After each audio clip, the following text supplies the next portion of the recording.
It is tricky to try to drink coffee with your cat nuzzling on you. Isn't it, bud? Wait, you want to drink? Here, try it again.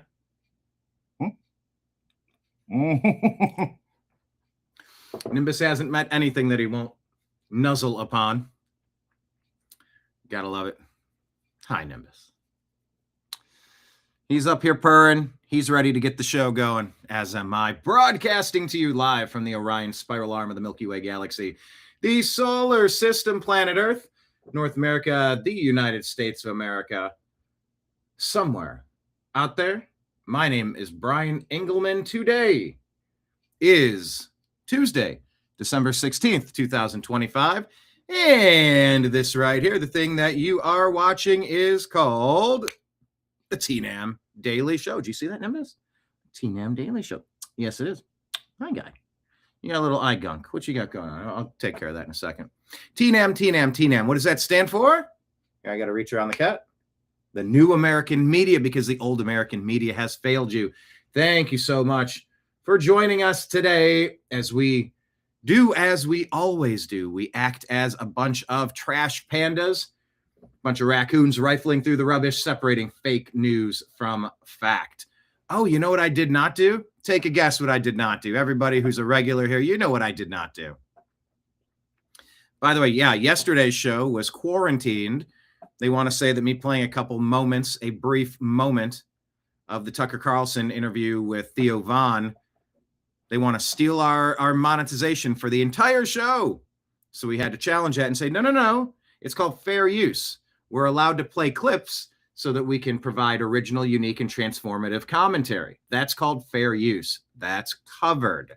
So that being said, yesterday's show has had its monetization quarantined while I dispute their egregious attempt to steal my monies. So that being said, could you please hit refresh on your screen? I did not remember to start the YouTube feed with the monetization on. However, I did assist the other show. That other show that I was helping, they are up 2 shows in a row. I feel good about helping with that, and we'll keep you posted on some updates as they occur. Also, fun fact today, the whole upper part of my mouth has been shot with Novocaine. So it's a little tricky trying to form certain syllables. It's actually tricky drinking a cup of coffee. My lips don't really work, so I'm like I can't, I'm almost spilling coffee down my beard.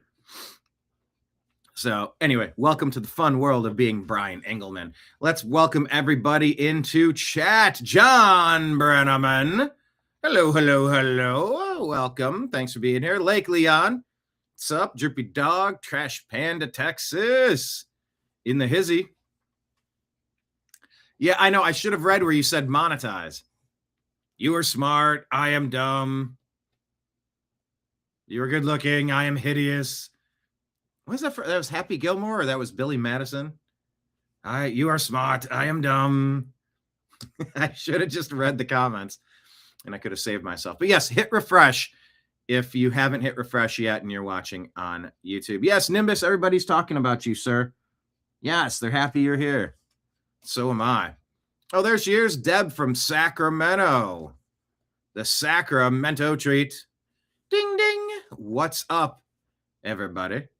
No, I don't do the Tucker laugh to start the show. Although I did just do my Bobby Kennedy for Bob France. I told him I might hit the comedy club. He's like, oh, you do comedy? I'm like, yeah, you know. He's like, do you have anything posted? I'm like, yeah. I got GarageBand recordings. I don't know that I put anything out for public consumption yet, but I digress. No drooling. I mean, it's no joke. It's no joke. But I'm here. I'm fighting through it because you deserve a show today. We want to hear about what happened with Candace and Erika talking. Finally, we want to find out what happened at the Conan O'Brien Christmas party. Allegedly, it's going to shed a little bit of information into the Rob Reiner double murder. His son, Nick, arrested for this horrible situation. But there's other news happening, and we're going to talk about all of it. Oh, on today's show. So without further delay, let's jump into the TNAM Daily Show here on the New American Media.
Your guide to the truth, thenewamericanmedia.com.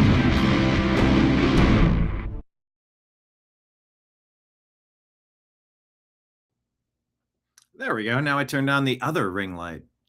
So now I got ring lights in stereo. It looked like that before. Shadows on that side. Now no shadow. Look, shadow. Wait, no shadow. Shadow. No shadow. All right, everybody. Thanks for being here. Please hit like. Please hit subscribe. Please click the link to share the show with your friend. And please consider showing your boy a little bit of love. Let me put this on the screen here. Saving, posting. Kaboom. These are the tip jar links for everybody. It's Christmas. We appreciate you. We also have merch. If you want a mug, black and white and red all over, just like the old school newspaper, we're the New American Media. If you want a mug, I can get you one out maybe today, probably tomorrow, because I got a show coming up later today. Let me go ahead and tell you about the show coming up later today. Strictly Football, 3 p.m. Eastern. Myself, Mike Barra, Jim Mitchell, Ezra L. Robinson. We're going to discuss last week in football. The playoff picture is stabilizing and solidifying. Micah Parsons and Patrick Mahomes are injured, torn ACLs. Awful. I hate injuries in football. Love the sport, hate the injuries. But we're going to discuss that at 3 o'clock. So please join us. But like I said, if anybody wants a mug, shoot me a Venmo. It's at the bottom of the screen. It's at Brian Engelman, Engelman. That'll cover $10 continental United States shipping. Just include your address in the conversation box, and I will mail you out a mug for the New American Media. You can drink your tea. You can drink your coffee. You can drink your bourbon, whatever it is that you're into. We'll get that mailed out tomorrow to you. And if you want to set your mug on something, look at this. For that sports show, the Unhappy Hour Sports Show, wooden Ohio-made coasters, the Unhappy Hour Sports Show. $30 for a set of 4, $50 for a set of 2, shipping included. And you see that pin right there, the Unhappy Hour Sports Show pin? Yep, you can have one of those. They're $25. So if you want any of that, go ahead, go to our merch store, Venmo. Send the link, include your address, and I will get that sent out. Everybody. All right, let's jump into the news and see what people are talking about. A lot of lingering stories from yesterday, plus, and a lot of, when I say lingering stories, there's information we have to learn. There's things that we have to catch up on, perspectives we want to consider. And in this case, let's go ahead and start with Patrick Bet-David talking about Australia, that heinous attack. What do we know? An imam that is celebrating in Australia, Sydney. What just took place? Okay, I just texted it to you, Rob. He's celebrating. Can you believe an imam celebrating? And what is to be done with an imam who's celebrating an attack like this? Oh, no, you don't just let them go. They're trying to they're trying to snuff out your life. You don't just let him go. So what is the penalty? What do you do? What just took place, and look at the passion he has on what is happening. Look at the passion he has. I'm smiling. I'm smiling and I'm happy. I'm elated. It's a day of courage. He said he's smiling and he's happy and it's a day of courage. Huh. They hate you. It's a day of courage. It's a day of pride. It's a day of victory. Allah Akbar. What have we been waiting for? What are you waiting for? Sounds like a pretty direct call to violence. Okay. So you can pause this. This is a clip that, by the way, just so everybody knows. In Australia. This is Australia after October 7th event takes place. He goes, he's excited and he's happy. But so there's an imam that is celebrating. So regardless of how nice a person you are, there's a group of Islamists that want to snuff you out. They want you to be their slave. They want you to bow down and worship their false god or pay you tax for you to pay them money. Extortion. It's mafia. It's bullies. It's bullies. Bullies. What do you do with bullies? David asks, why do you let any sort of these people into your country? That's a mighty fine question. Bullies. What do you do with bullies? You let them keep bullying, or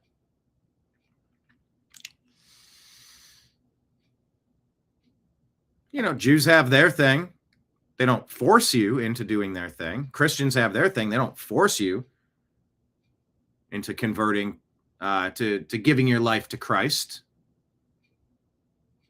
We're going to recommend it as strongly as possible. If self-preservation is an instinct that you possess, I recommend you give your life over to Christ. Seems like a pretty good idea. But hey, if you don't, that's a you thing. What am I going to force you? Good ideas don't need force. Good ideas don't require force. That's very libertarian. Very laissez-faire. Let the free market do what it's going to do. Islamists? They're supremacists. And if you want to bash, white supremacist, white supremacist, white supremacist. I've heard that a quadrillion times in the past 20 years since Obama hit the stage. White supremacist, white supremacist, white supremacist, white supremacist. Okay.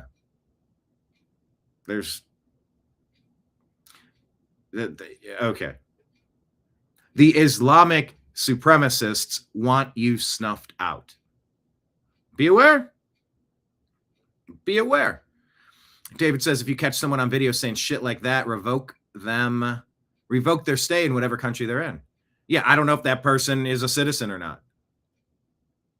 And if they're not, get the fork out immediately. They want you exterminated from the river to the sea. Oh, pious are we from the river to the sea. We hate the Jews, can't you see? Exterminate them in a genocide from the river to the sea. We're going to attack. We're going to butcher 1,600 of them, 1,400, 1,200. What was the number? I don't know.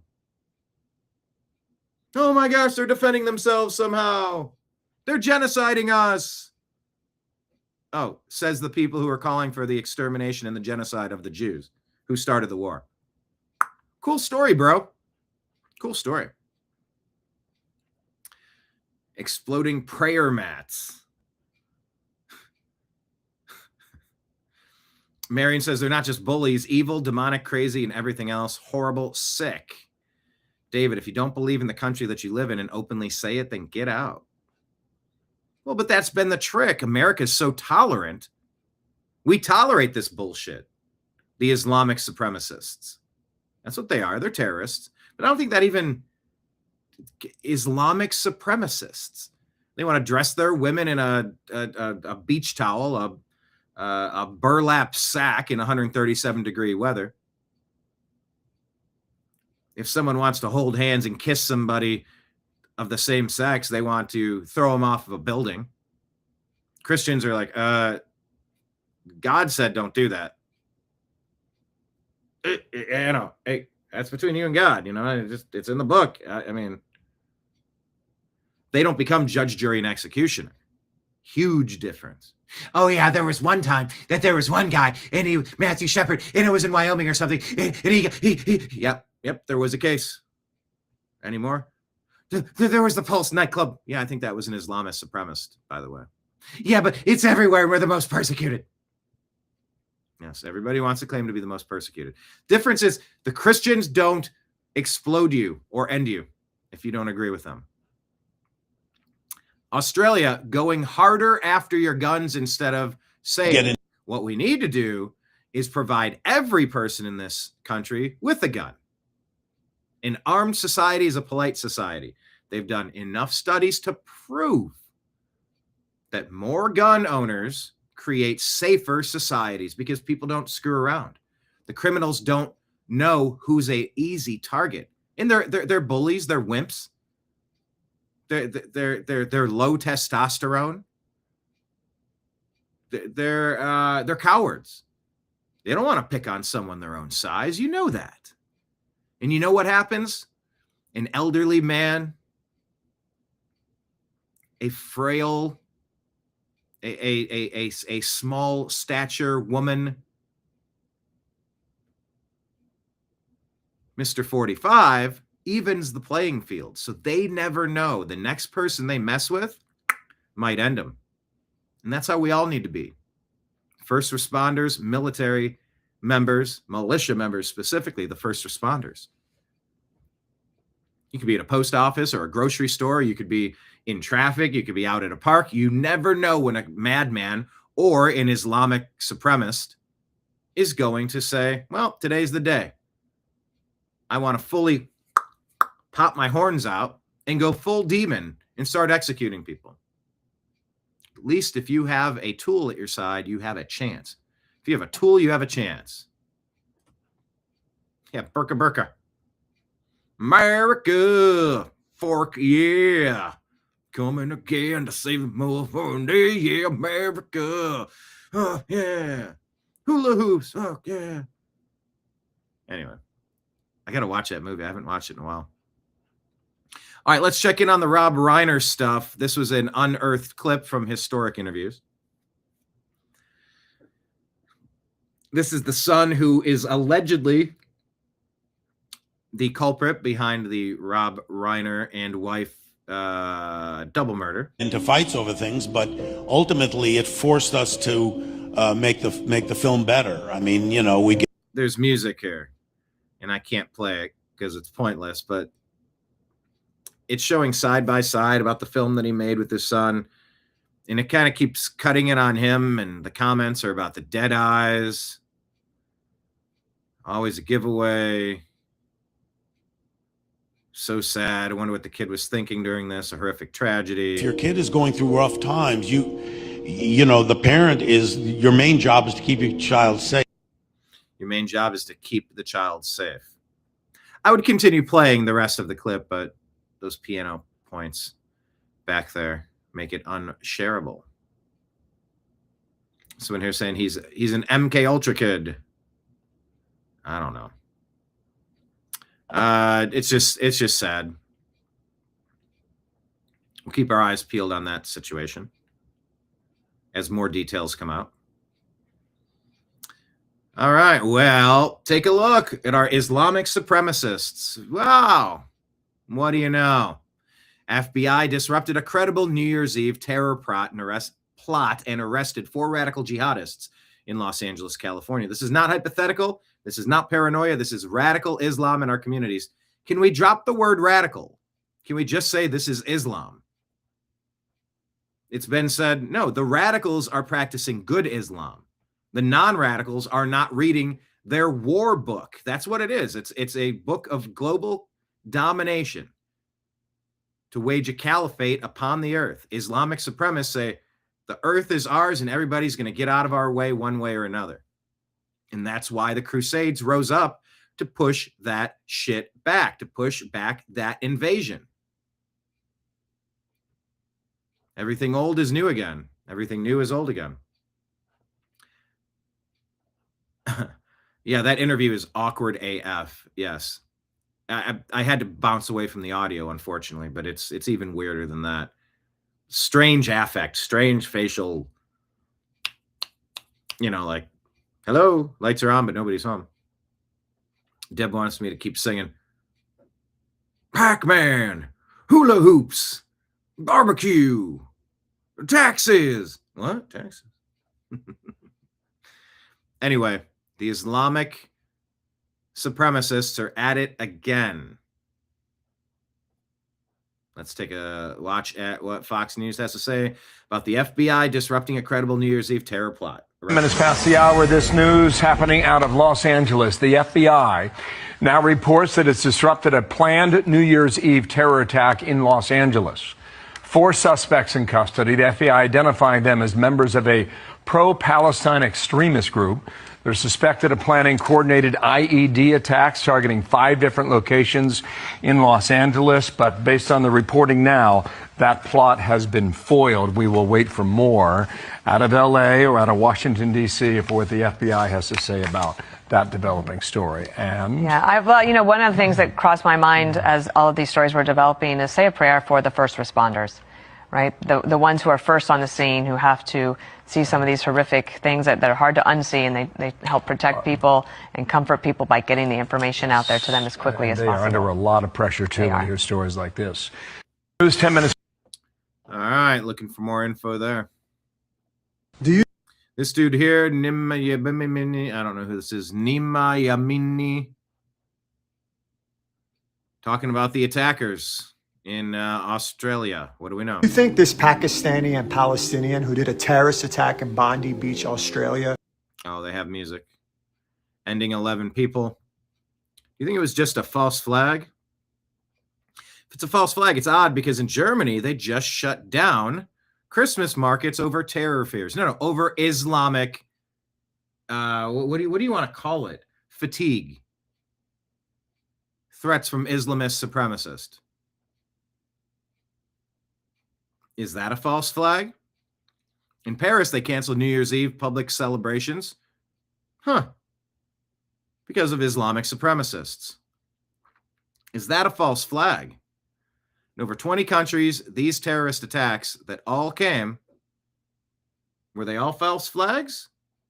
And when people start figuring out these patterns, they're told 2 things at the same point. Either A, you're a racist for asking questions. There you go. Or B, everything is a false flag and nothing is real. Yeah, or Islamophobe. You're a phobe. I'm a phobe for pattern recognition. I'm a phobe for pattern recognition. If there are students in your classroom that will not stop hitting the other kids, you remove the student. That's it. You can't play nice with your neighbors? Fuck off. There's kids in here that have real life learning stuff to do. You have no right to mess their day up, to mess with the teacher, to mess with that classroom. Go on now, get. So which one is it? All of those thousands of Islamic supremacist terror attacks in India, Australia, Israel. Go down the list. Moscow theater attack, Boston Marathon bombers, Muslims, Ankara airport attack, Manchester area bombing, Pan Am 103 bombers, the 7-7 bombers, Air France hijackers, Iranian embassy takeover, 2002 Bali nightclub, Batamina attacks, Beirut embassy bombers, Libyan U.S. embassy attack, Yazidi massacre of 2014, beheading of French priests, Buenos Aires bombers, Israeli Olympic team, Kenyan U.S. embassy, Khobar Towers bombers, Beirut Maine bombers, Bessian school attacks, the first World Trade Center bombers, the beheading of Daniel Pearl, 9/11 attackers, Bombay attackers. What's the pattern you'd recognize here? Muslims, Muslims, Muslims, Muslims, Muslims, Muslims, Muslims, Muslims. Muslims, Muslims, Muslims, Muslims, Muslims, Muslims, Muslims, Muslims, Muslims, Muslims, Muslims, Muslims, Muslims, Muslims, Muslims, Muslims, Muslims. Do you get it yet? Do you get the pattern recognition?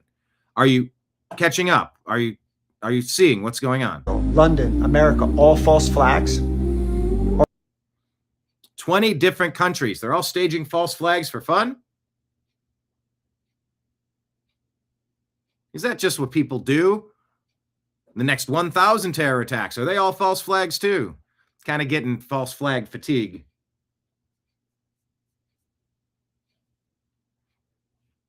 Or is there an actual ideological problem you and I are just not allowed to talk about? Huh? Which one is it? The man who had tackled the shooter, the terrorist at Bondi Beach, who risked his life to stop more people from dying? He was a Muslim. Okay, there you go. Good point. That's because I think a majority of Muslims are good people. Okay, so what do we do about that? If a majority are good, what do?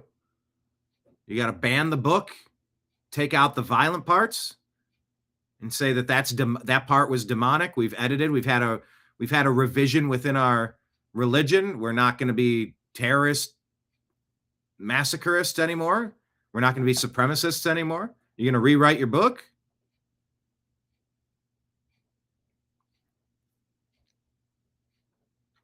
He says this is about who actually confronts the terrorists, the extremists that make up a tiny minority. Is it a tiny minority? Or are they actually following what's prescribed in those books? Hamas MP in Australia's parliament. Never forget who sided with Hamas over the past 2 years. Or who stays silent when it keeps showing up, these terrorist attacks, again and again in our free world. So if one Muslim can run towards a terrorist with his body and risk his life, why can't more Muslims in the West run toward the problem with their voice? Why don't they speak up? You don't get to praise resistance online and then act shocked when civilians are hunted offline. So no, asking questions doesn't make you a bigot. Pretending nothing is connecting here might make you reckless. And dismissing every concern as racism or phobia is how societies lose the ability to protect themselves. Think, don't chant, don't excuse, don't gaslight me, because our runway is getting shorter. Do you think this... The music stopped. How do we handle this? How do you root out the Islamic supremacists if the majority of the people are good? How do you do it? I'm all ears. Danette says, read Matthew chapter 5 through 20. Can you copy and paste some? Maybe I could do it.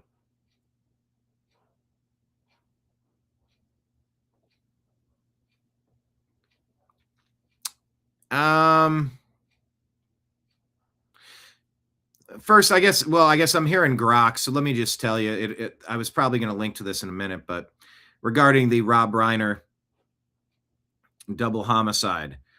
So allegedly there was a heated argument between Rob Reiner and his son, Nick, not involving Conan O'Brien, but it was at Conan's Christmas party, December 13th. That was just hours before Rob and Michelle Reiner were found murdered. The blow-up that left the parents terrified. Incident involved Nick's erratic behavior, freaking out guests, leading to a loud confrontation, after which Rob and Michelle left early. Nick has since been charged in the connection with it. I'll pull up the New York Post story.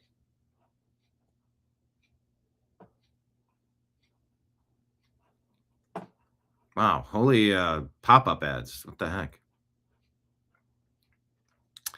Rob Reiner's drug-addicted son, Nick, hacked his beloved director, dad and mom, Michelle, to death after a massive blow-up at Conan O'Brien's Christmas party Saturday, where the Nepo baby freaked out everyone and left Reiner terrified of what he would do next, pals said. The trio reportedly ended up in a very loud argument, possibly because Nick was back on drugs and refusing yet another go at treatment, after at least 17 stints in rehab since age of 15, sources told the Post. Nick was freaking everyone out, acting crazy, kept asking people if they were famous, a source told People magazine.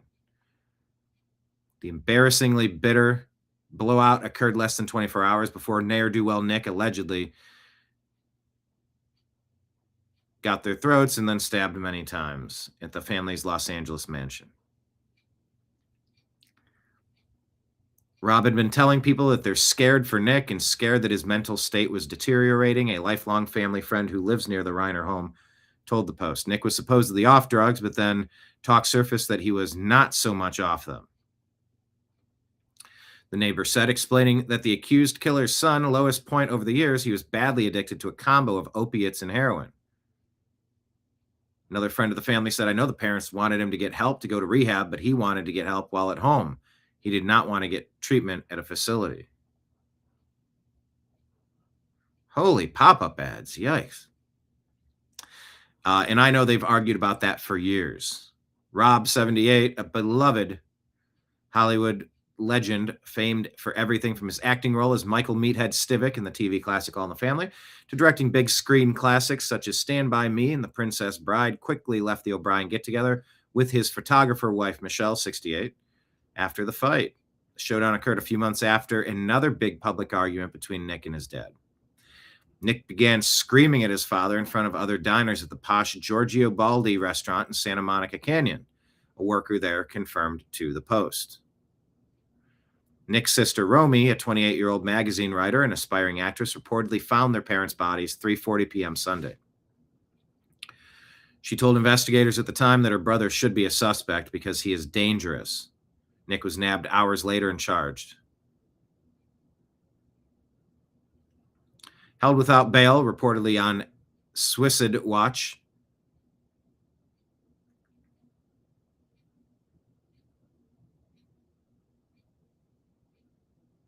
Previously married to Penny Marshall, who passed away.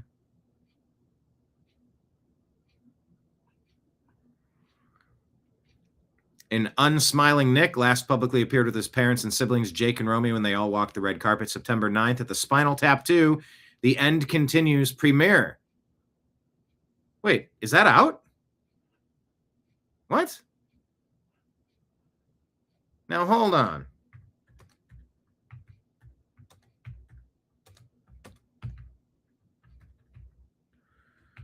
If that's out, I didn't even know about it. I thought it was set to... Yes. It was released September 12th. I did not know that.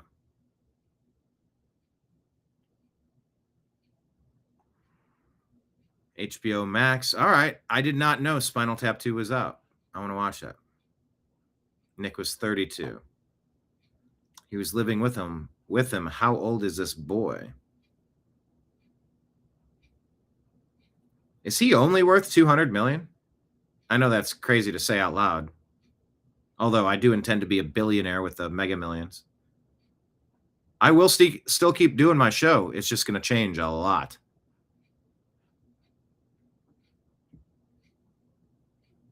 I would probably outsource my news division and I'd still do sports. I don't know, maybe. I know the building that I'm going to buy with $1 billion, though, by the way. Keep that in mind. I know the building I'll buy with $1 billion.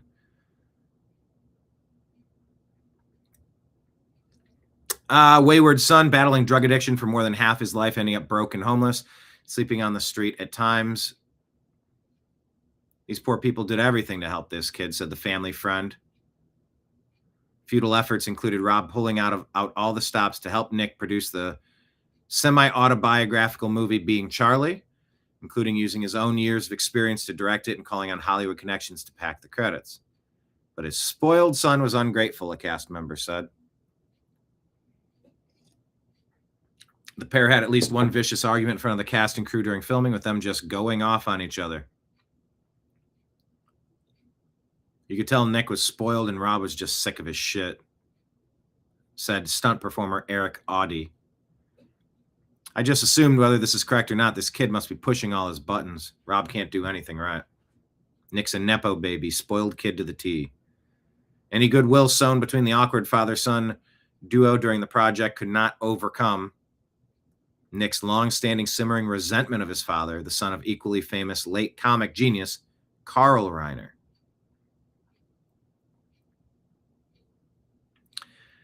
I think Nick really resented his dad, or maybe hated himself, this New York Post article continues. for not being as talented, prolific, or beloved as his dad or granddad. 2 months before Rob's death, the director was asked by interviewer Piers Morgan for which of his films he wants to be remembered. People have their favorites. You know, and the cliche, we love all our children, even the bad ones, Rob said. Nick's resentment of the father apparently boiled over into something darker even before it took a deadly turn over the weekend. It's not the first time their son has been violent, the family friend said the day after the parents' slayings. I know of another incident a few years back with Nick, but I won't say more than that. I just never thought it would ever get to this point. It's such a nightmare. Nick admitted in 2018 he once trashed his parents' home during a meth-fueled rage. Yeah, methamphetamines are no joke. Meth heads are just zombies. He said, it's not much of a story. I totally spun out on uppers. I think it was coke and something else, and I was up for days on end. Nick told the Dopey podcast. I started punching out some things in my guest house. Former classmate of Nick's told the Post on Monday she instantly knew he was the suspect in his parents' murders when she heard the news. Security guard hired by the community to patrol the family's ritzy Brentwood hood because of looting after the Palisades fire in January told the Post that Nick had been living with his parents for at least the past year. You could tell something was a little off with him. The worker, Trevor Tafamea, said of the son, he's a strange individual, you know. The guard said Nick specifically had one friend he would invite to his parents' multi-million-dollar home. I would meet him right here. Tafahima said near the residence. I'm not sure who it was, but I'd always see Nick sneak off with him. I don't know what they were doing.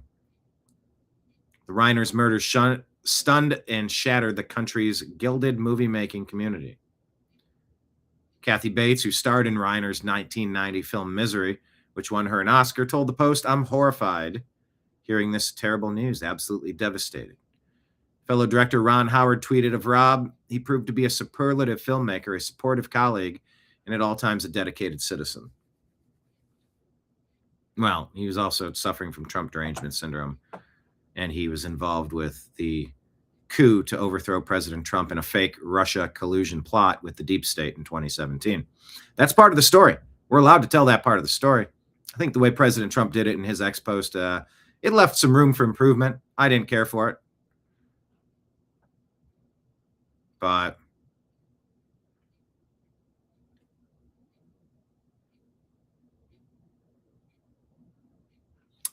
Deb says Rob Reiner had a vicious temper and a tongue. We've all seen it. And that's a fair question. I mean, what was he like behind closed doors? It was rambling. It was nonsensical. It was bitter, vitriolic, unhinged, nonsensical. It was like Stephen King's tweets. It was like Rosie O'Donnell's, just out in left field. Rosie O'Donnell, of course, played in A League of Their Own with Penny Marshall, his former wife. Deb says, there's more to this story. I just suspected. Nobody knows what goes on inside family walls. That's true. What was the movie plot? What are you saying? But you're saying rich kids with a sense of entitlement like the Menendez brothers.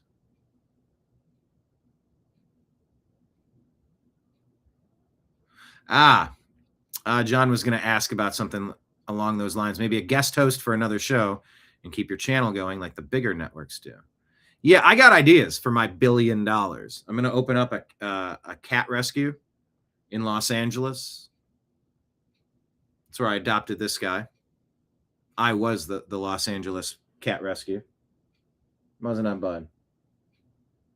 I sometimes think Nimbus is a Nepo baby. No biting. Don't be like Nick. Don't be vicious. Scroll up. What, there's a twist, $200 million net worth. That would make a great mystery movie. All siblings want to be rid of the tyrannical parents.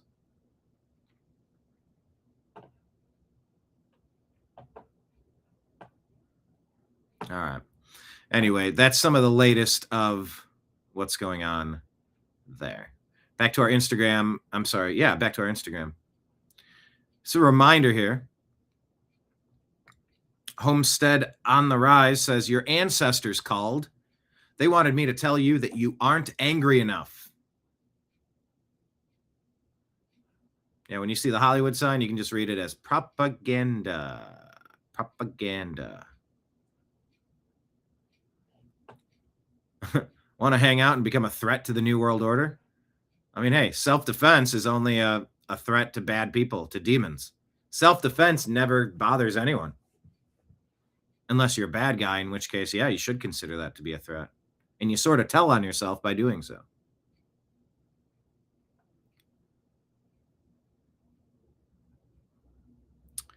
I don't know what any of the rest of these are, but I'll scroll through them. Trad wives are cool because they bake the best bread and answer the door like this on a random Tuesday. Can I help you, sir? All right. Candace Owens, here we are. Wait, I wanted to watch this post. Why? If I click it, why'd it go away? Where's the volume? Alive. I'm alive. I'm totally fine. And 4.5 hours later, I'm alive. I'm alive. I'm totally fine. And I'm sorry. I was going to do a show for you guys this evening, but I don't know. It's a strange affect to come on laughing. Huh, I'm alive. I'm alive. Yeah. Unlike fucking Charlie. You know, and it's okay. Like I was a guest of John B. Wells on Coast to Coast AM when was it Ramos and Campione, the two that bludgeoned Kelly Thomas, snuffed the life out of him on camera, the homeless man in Southern California. I'm trying to remember if it was that show or it might have been a different episode I was on with John B. Wells. And we talked about Scotty Parker. He came out to give a speech about, they said his kid was shot at a school. Now, unfortunately, there's more to, maybe it was Sandy Hook. And we talked about the strange affect because the cameras were there, the podium, the lectern was there, the media was around. And there was a walk up and then there was a door to a building.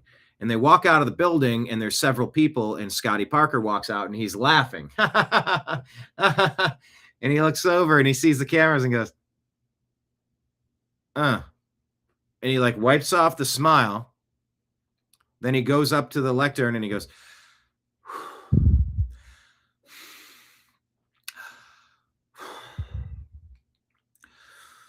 hello, my name is Scotty Parker, and I'm the father of a child that was shot at this school. And you go, what did I just see?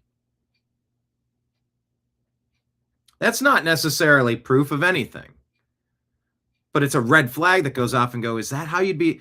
Like you go from laughing to, oh crap, I'm busted. And then you got to take 3 deep breaths as if you're acting and you need to get into a role for a scene to like really lay it on super thick.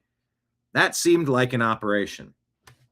Nimbus, you want to? Yeah, come here. Let's get you. Yeah. Let's put you right here, bud. There. You got plenty of room. Stretch out here. That's why we put that chair there for you, buddy.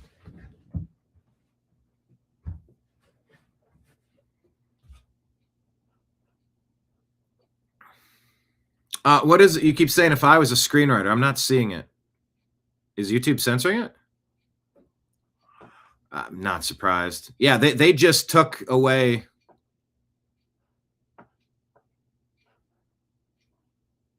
And we'll see. We'll see if I'm able to get my monetization on yesterday's show again.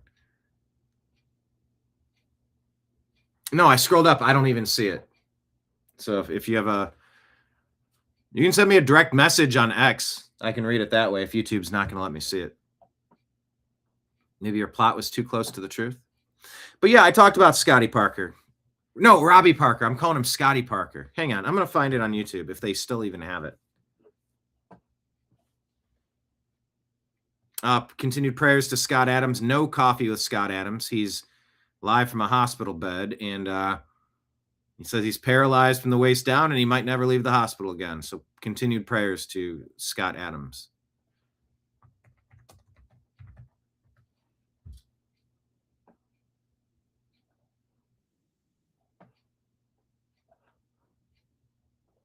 So this was it. Let me, since we're talking about it.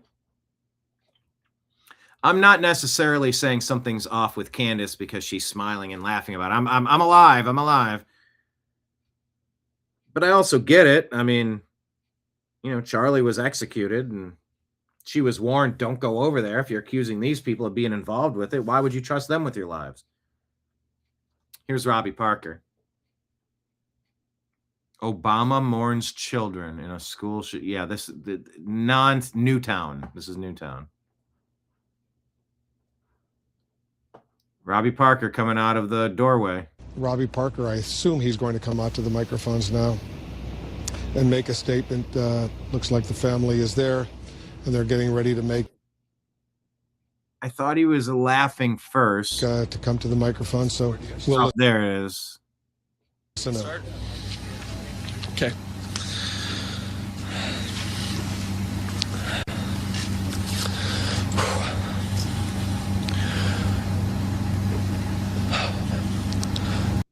All right, I remembered a lot of this correctly. 3 big deep breaths. He was smiling, laughing quite a bit. Are we going to start? Okay.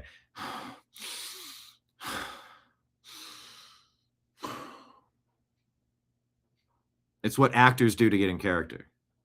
So my name's Robbie Parker. My family is one of the families that lost a child yesterday in the Sandy Hook Elementary School shootings here in Connecticut. Robbie Parker, I assume he's going to come out to the microphones now and make a statement. This video is 10 minutes of Robbie Parker getting into character. Looks like the family is there and they're getting ready to make to come to the microphone. Smile, so we'll listen up. Okay. Do you remember that?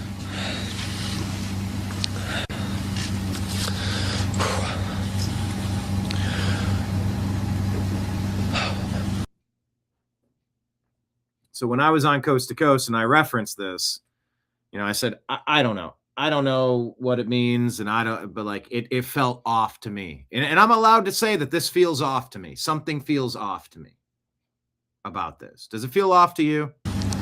So my name's Robbie Parker. My family is one of the families that lost a child yesterday in the Sandy Hook Elementary School shootings here in Connecticut. Robbie Parker, I assume he's going to come out to the microphones now. Okay, so he doesn't walk out laughing and smiling. He looks back at his family. And make a statement. Looks. He's kind of like the family is there, and they're getting ready to make. Big smile. Come to the microphone, so we'll listen up. Big wide eyes, like, okay, there's the camera. Ready to start? Okay. That's number 1.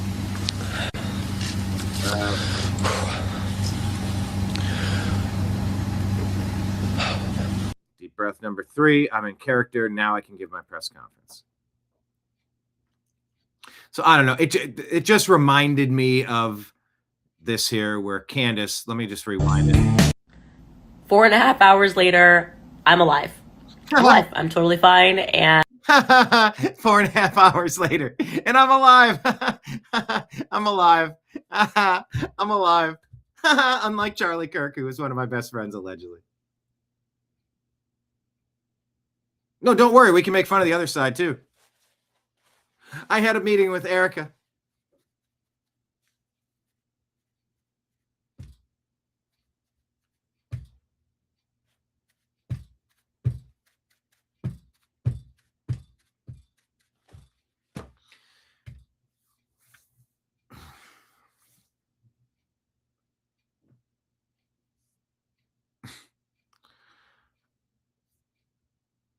Trying to find the words here.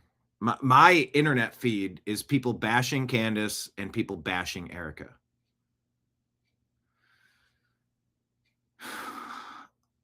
I'm so tired. I'm so tired of it. Does Erika deserve being made fun of? Does Candace deserve being made fun of? Do they both deserve to be destroyed? I don't know. I don't know what to make of it. Just coming out laughing. I'm okay. I'm alive. Unlike Charlie. Oh.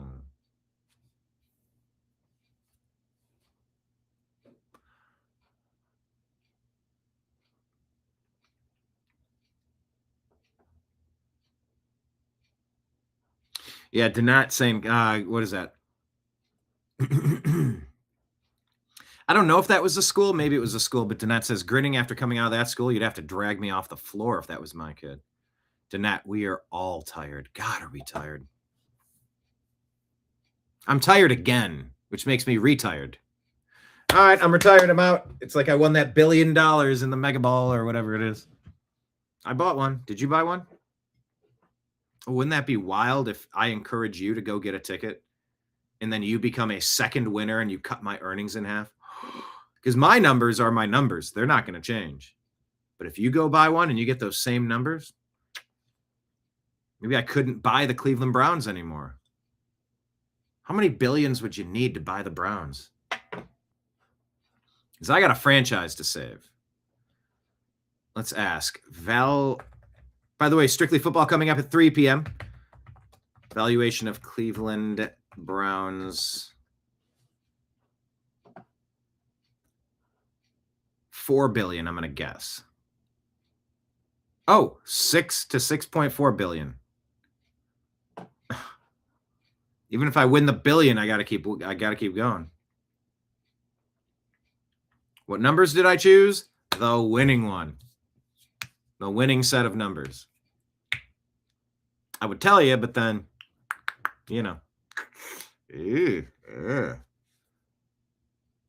But I really do like if I get a ticket, I tell the worker, I'm going to buy you a vehicle when I win. I say, what vehicle do you want? See it. Tell me. What color is it? Envision it. Let's speak it into existence. I'm ready. I'm ready for infinite resources.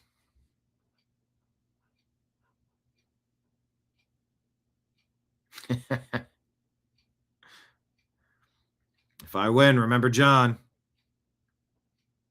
Yes, you know what? I'll deliver a new smoker and a new beehive to the apiary. I will do that. So yeah, David. All right. So what happened with the meeting? Get to it. All right. Let's hear Candace's own words in her own words. And I am sorry. I was going to do a show for you guys this evening, but I am truly exhausted. Very productive conversation. I asked every single productive question. I mean, from Egyptian planes to Turning Point USA Faith. And I was very surprised by some of the answers that I got. And I think they were also very surprised when I shared certain intel. This probably should have happened a very long time ago, but I wanted to let you guys know that I am alive, and I will have the full rundown for you guys tomorrow of what transpired. And yeah, I think it was definitely a very big step in the right direction. So I'll see you guys tomorrow. And you work all right. So I think that might be all that we get, Candace, at the moment. Let me check.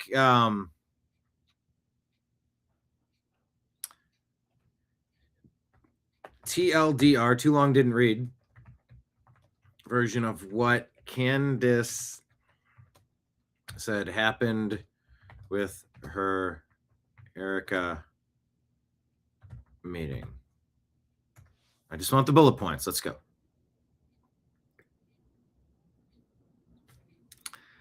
I don't know when she does her show. Candace described the in-person 4.5-hour meeting extremely productive. They agreed much more than I anticipated. Shared intel, clarified misunderstandings, thawed tensions significantly. She regretted it didn't happen sooner, noted some disagreements on points and people, held nothing back, including asking every question she had about Charlie Kirk's assassination, and promised a full rundown on her next podcast episode. Well, when is the next episode? So I guess we're all sort of in the dark on this. I was hoping we were going to get more. Yeah, no, it's always tomorrow, Marion. Then she'll have something for you. Exactly. That's what they all say, right? All right, look, I can't do this all day. And this will get me into a lot of trouble. My accountant is going to be very, very sore with me. But Danette, if you want a 90s 4Runner, I will remember you. I will get you. I drive a not too far off from the 90s 4Runner. I love it. Love it. And I would love to soup it up a little bit. But it's not, great vehicles. Love them. Last year, I mean, this vehicle took me and the New American Media to DC twice for the Libertarian Convention and for inauguration in January. Took me to Milwaukee for the Republican Convention just days after President Trump survived his attack in Butler. Took me to Chicago to see all of the Islamic extremists calling for the extermination of Jews. From the river to the sea, they shouted all over the place at the Democrat convention. Yeah, that Forerunner has taken me a lot. It took me to the Hurricane Helene, Help on the Way documentary trip with Grizzly down in southern Virginia, in western Tennessee, or northern Tennessee and western North Carolina, I think. Yeah, that Forerunner's taken me everywhere.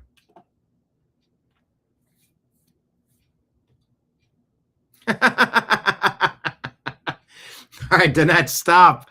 And you want the Undermount cabinet radio that I had listed. Guess what? Are you following on... I have a YouTube channel.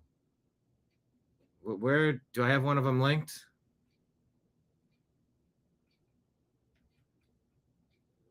All right, in the comments, I just put follow here. Picking Winners Resale. It's my resale business. I did just sell that.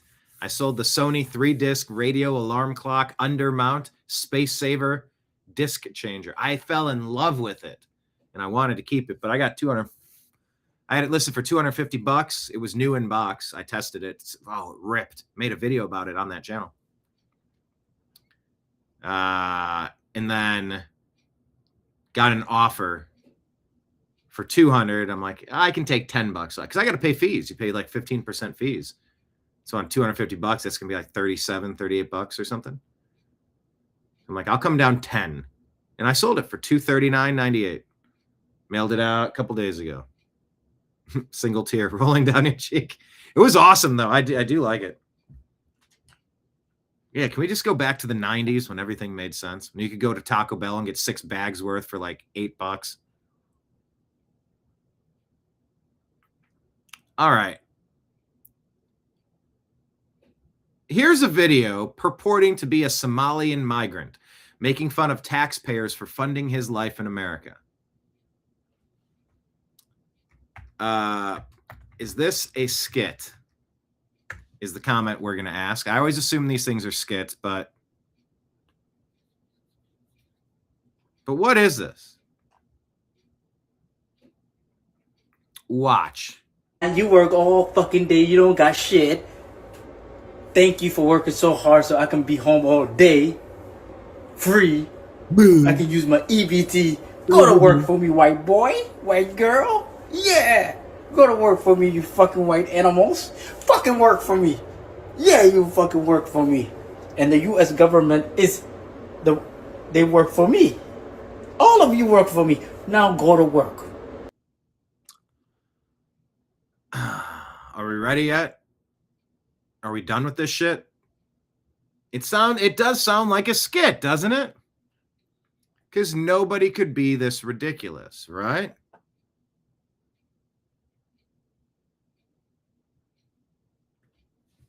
All right, the movie plot, says Deb. If you were a screenwriter, it goes like this. The siblings set up Nick to take the... Oh, yeah, that's a great plot.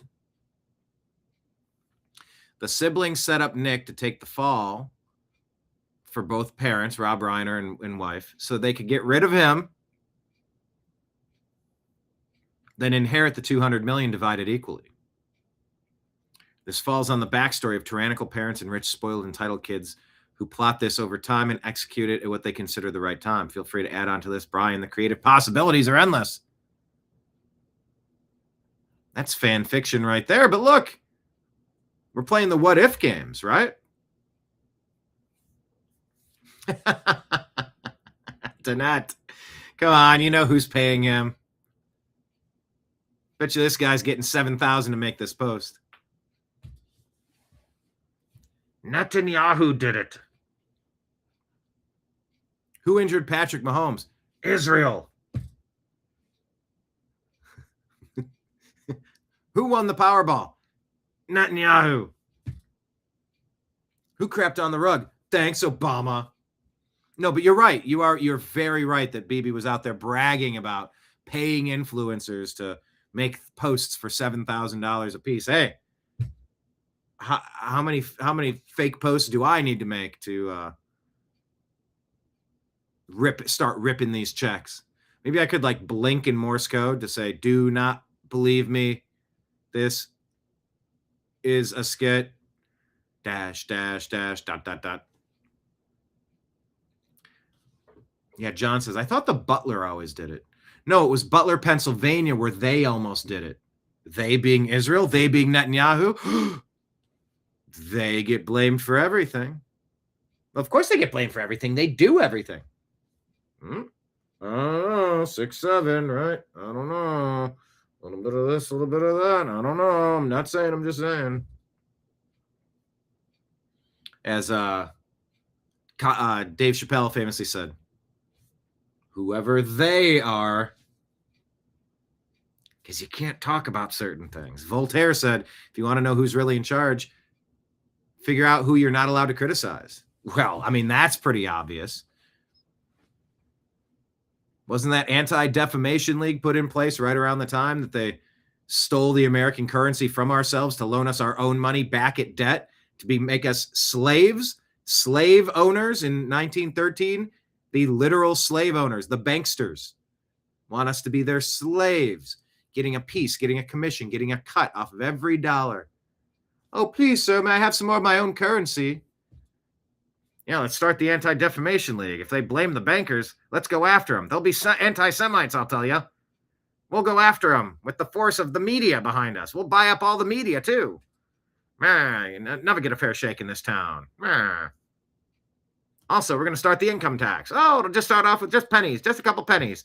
And soon it'll turn into 55%. Oh, wait, if you win that billion in the Powerball or Mega Millions, or whatever it is, you'll be lucky to get a ham sandwich by the time we're done stealing from you.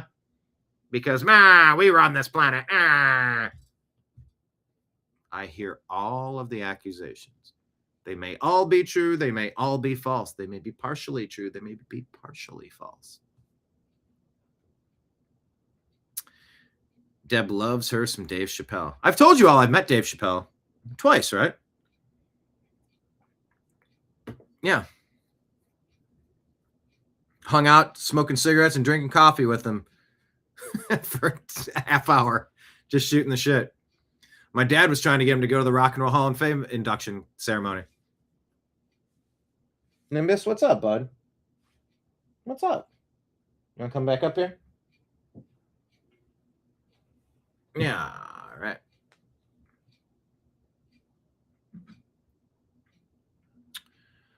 No, that is a great movie script.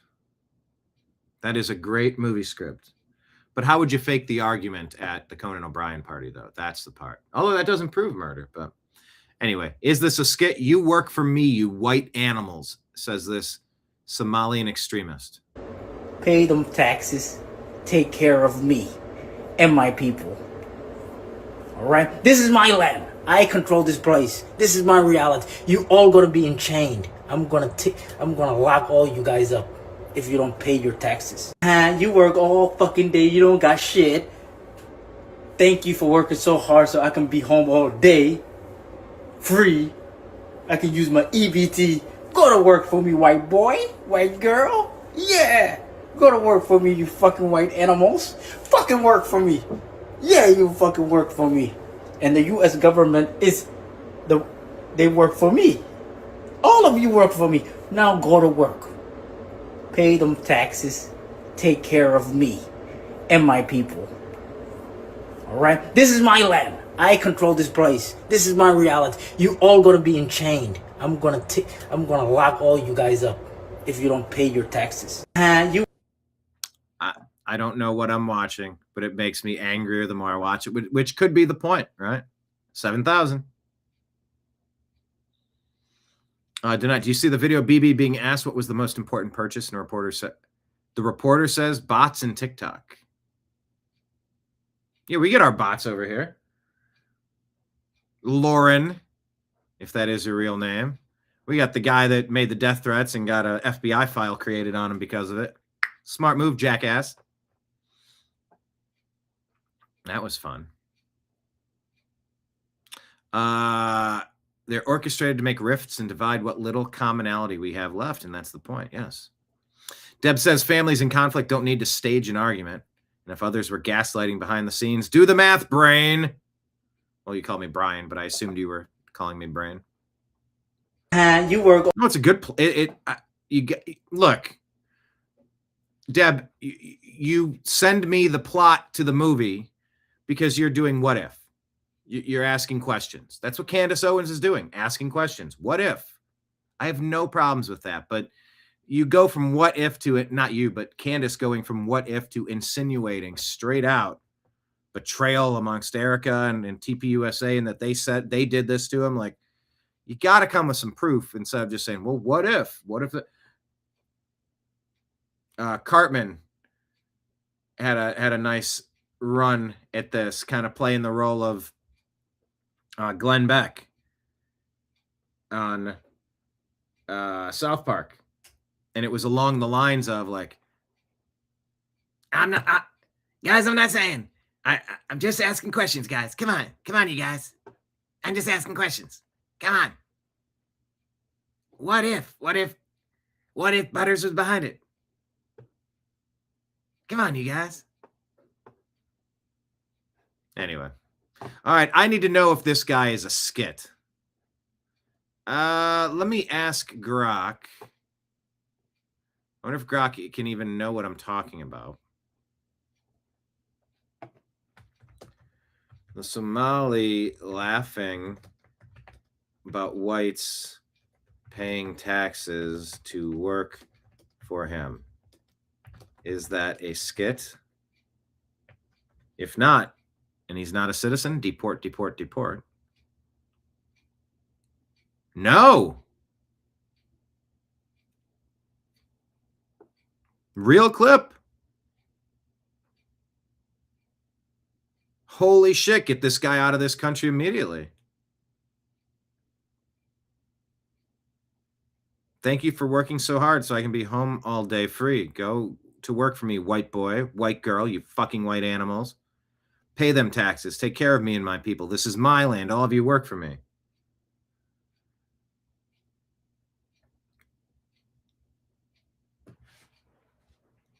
No evidence that's scripted or acted or satirical, presented and received as genuine outrage fuel. Similar clips of entitlement rants have circulated before, but this specific one matches your description. Holy shit. All right. Well, upon a quick once-over. Wow. All right. Screw that guy. Let's bounce over to our X feed. Please make sure you're following us on X at American_media_.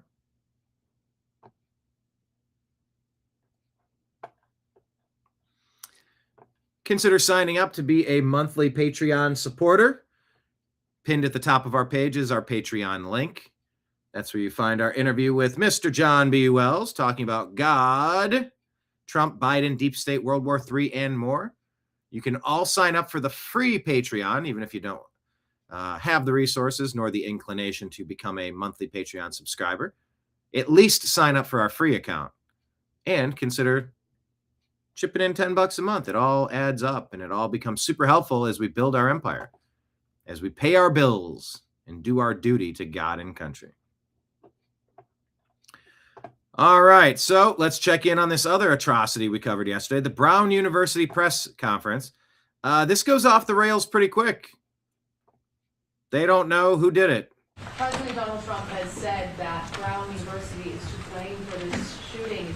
The reporter says President Trump has said that Brown University is to blame for the shooting. It's the school's problem. Is that a fair criticism, or do you disagree with? Hold on. What? Now, I don't know if the reporter is framing this properly. This shooting and saying it's the school's problem. Is that a fair criticism, or do you disagree with what the president I don't said? think it's fair criticism. Can you expand on that? Why not? Because Brown University is not collaborating with you guys. You're lying to the press over here. They have facial recognition. We know that. Oh, okay, this guy's saying, hold on, you have facial recognition on campus. We know that. Collaborating with you guys. You're lying to the press over here. They have facial recognition. We know that because they follow the student, they follow everybody in the neighborhood. They follow everybody in the neighborhood. They have facial recognition here, so why aren't you telling us who did this? Facial recognition. They need to release that data. Look at the guy make his face. He goes, ugh. They need to release that. Look at the guy in the red tie. He goes, ew. Ew. He makes a weird, like, frog face. Ew. It's kind of funny. We'll full screen this. They follow the student, they follow everybody in the neighborhood. Facial recognition. They need to release. Ew. Look at his face.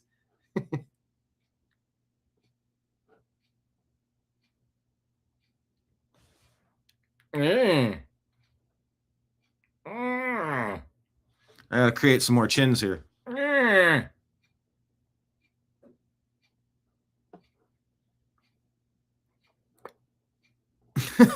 John, that guy signing just called that guy a dumbass.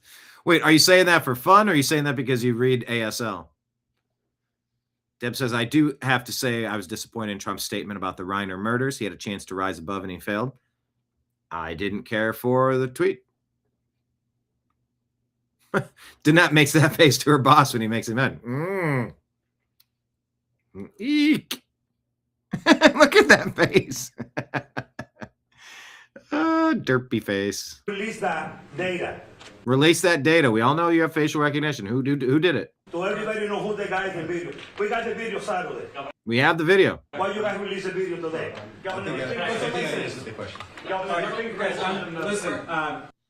Nerd. Nerd alert. Nerd. You know who this guy looks like? He looks like the Nazi who melts at the end of Raiders of the Lost Ark.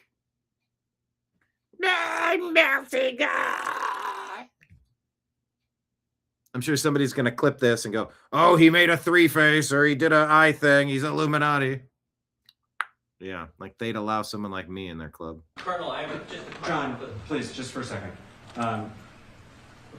That's exactly what an Illuminati member would say. Yeah, like they'd allow me in. Of course they'd allow you in. That you'd only be in because you'd be misinformation and disinformation. Thanks, Obama. Obama does everything. There just is this tendency. There is this tendency. Everything's a false flag. Obama did everything.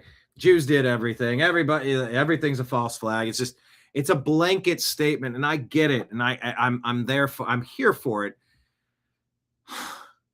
But it is a bit of a broken record. It is a bit of a. Anyway, I'm just laughing at me accusing myself of being in the Illuminati, then pointing out that they, like Charlie Chaplin said, I'd never. No, was it Charlie Chaplin? No, it was Groucho Marx. I'd never join an organization that would accept someone like me as one of its members.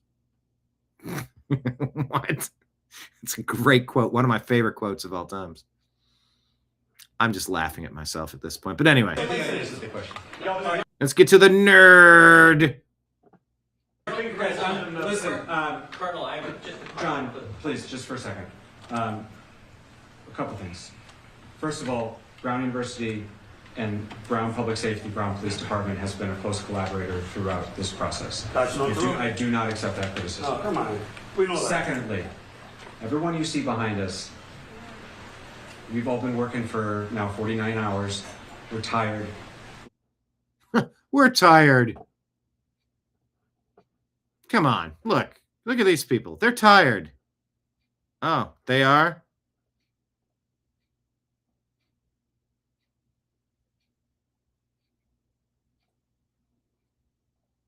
Are they now? They're tired?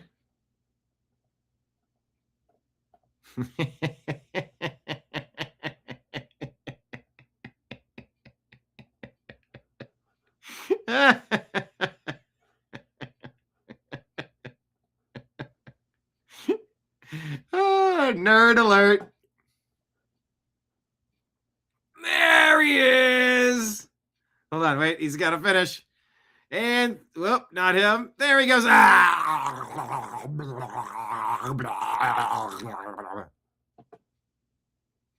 Nerd alert.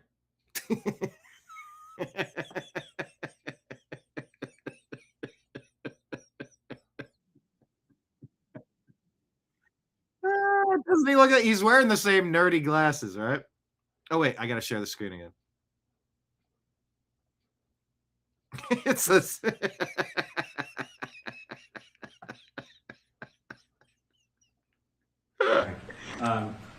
Throughout this. Nerd alert.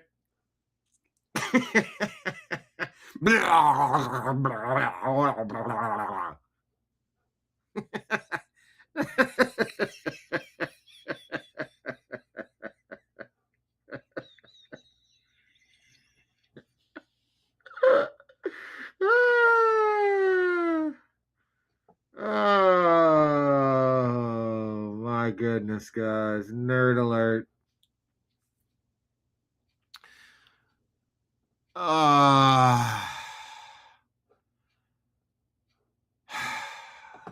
That just made my day.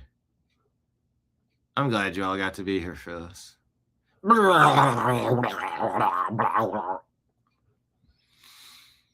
Oh, good God.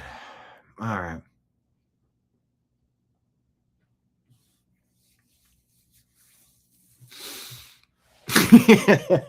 Nerd alert. He's just got the circle glasses. That's all. Like, I don't know. He didn't deserve that. And these guys are tired. See? They're tired. So, you know. Pathetic leadership. Brown has facial recognition cameras. Svetlana Lakova says, here's Rob Reiner conspiring with John Brennan and Jim Clapper to overthrow the democratically elected President Trump as part of the Russiagate conspiracy. What was Reiner's connection to the CIA? Who financed this op? So, look, I get that how the conversation came out on the X post or the Truth Social post from President Trump. It wasn't great. Also, neither is treason, right? I mean, if we're going to compare and contrast, I don't think treason's all that great. Let's take a gander into what Rob Reiner was up to overthrow the democratically elected President Trump in a coup. Either person can sit at either place. Either place? Whatever's good for you. I don't think either one of us has a good side. You don't so have it a doesn't good matter. side, it doesn't We're both matter. bad sides. All right. Clapper and Brennan. These are the two biggest traitors to America that we've seen. And I mean, they're on the Mount Rushmore. They're right at the top with Barry Obama, Hillary Clinton. Right, me too. We're both of the follically challenged. So thank you for coming. I really appreciate it. Thank you for coming. I really appreciate it because Rob Reiner put this together. No. Hey, no. Hold on, Deb. Don't put thoughts into my head. Don't put words into my mouth. I am not saying that Rob Reiner deserved to be executed by his son, allegedly. No. I do believe that there is an ultimate penalty to be paid for treason, which happens military tribunal, court of law. It's a legal process. It's a trial to determine, were you subverting the will of the American people? Did you actively engage in an effort to overthrow the democratically elected president of the United States? You're damn right, John Clapper, John Brennan, James Clapper, and Rob Reiner were a big part of it, allegedly. Take a look.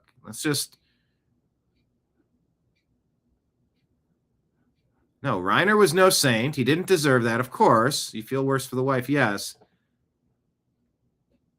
But did you know Clapper and Brennan and Rob Reiner, that he was amongst the upper echelon of the treason committed against President Trump? And the thing that to me is so frustrating is that this cataclysmic thing happened to our country, and people don't seem to understand it, understand the gravity of it. And, you guys were talking about. Oh, Rob, we understand the gravity of it. You went on a nonstop campaign of terror, misinformation, and disinformation to remove the best president we've had in our lifetimes, to try to fix some of the problems that you and your ilk have created with your deep state Clapper, Brennan, etc. over all the years. No, we understand it completely, but you ran a psychological operation to overthrow President Trump, to get him impeached, the grand conspiracy. And you were a part of it. And I know, Deb. I know you're not accusing anyone of saying anything, but I'm just saying. By the way, anybody out there watching, if you appreciate today's program, first-time watchers or regulars, we do have Rumble rants and super chats, and you can subscribe to a membership on Rumble and YouTube or Patreon. Here we go. Back to Rob Reiner. Did you know he was thick as thieves with these two thieves, with these two pirates of democracy, stealing our democracy? Literally, three fingers pointing back at themselves. When they point at Trump, they are implicating themselves in the same coup that they're trying to frame Trump for. This is unforgivable stuff, and I have to admit I was sort of unaware of this until I did some research today. How, it's unusual for people who have been. How many years experience do you have between you, would you say? Well, Jim has several hundred, I think. Probably 80 or 90 between the two of us. So here you are with all that experience.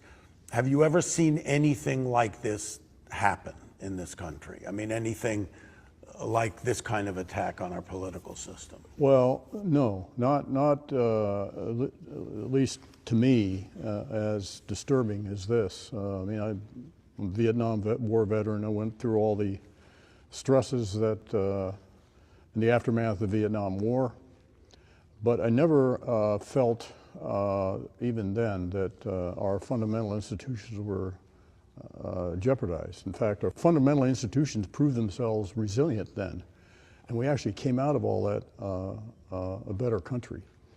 And hopefully we'll have the same experience now. To me, it underscores 2 points. One is how determined Mr. Putin is to shape the political landscape, both inside of Russia as well as outside of Russia.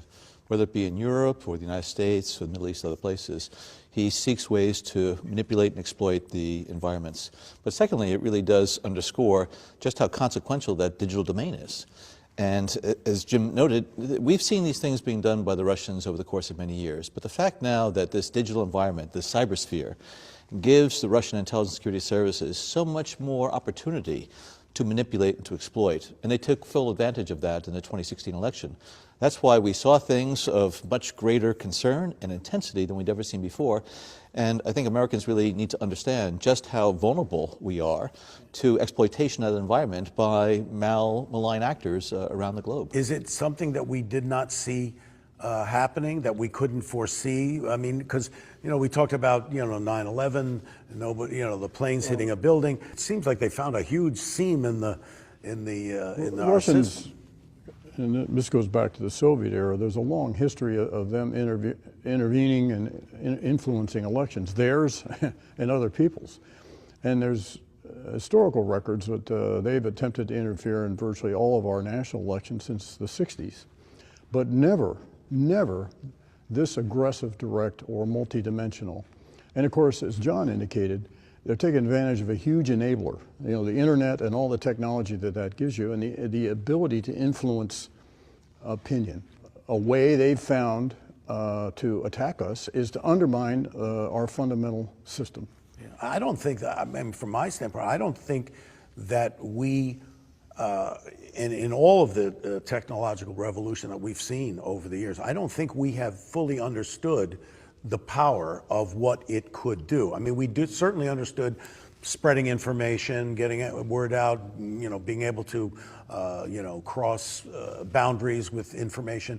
But I don't think we ever thought, I don't know if you hadn't thought how it could be weaponized to this extent. I mean, was that something that occurred to you, or did you see that as something? For me, probably not. That's why when this all began to unfold in 15 and 16.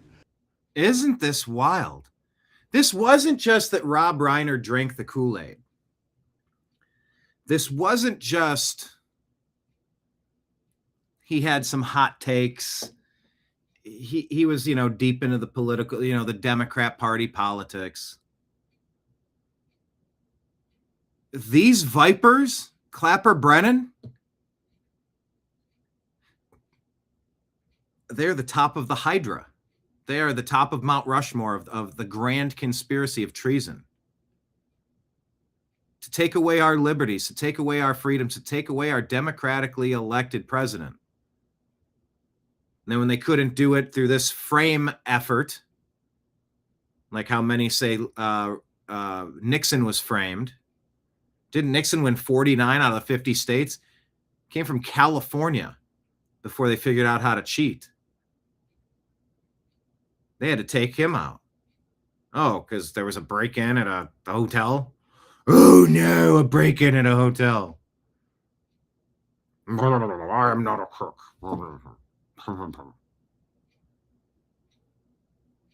Rob Reiner just wasn't some dope that watches MSNBC and thinks it's true.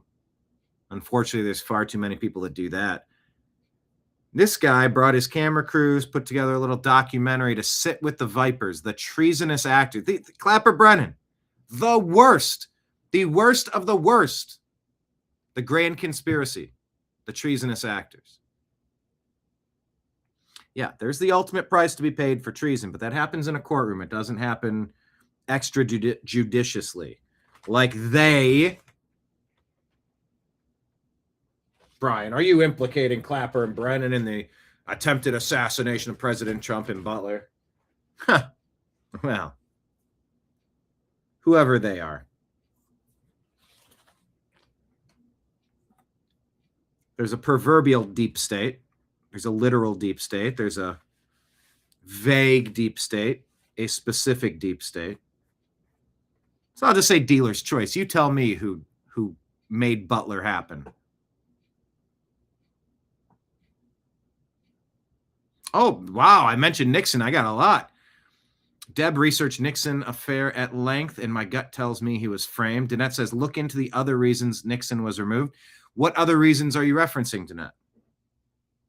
Yeah, because Nixon was with that whole China thing with Kissinger. Nixon was talked into getting the U.S. off the gold standard in 1971, and it's been paper money, fake money ever since. I mean, that's wrapped up in it.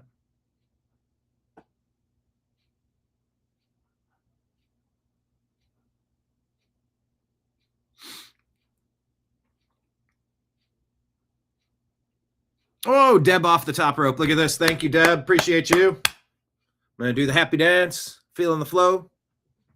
Doing the happy dance, feeling the flow. Super chat $5 US. I like US dollars. Thank you. Are you naughty or nice, Brian? Santa knows. So does Nimbus. Nimbus knows a few things. Of course I'm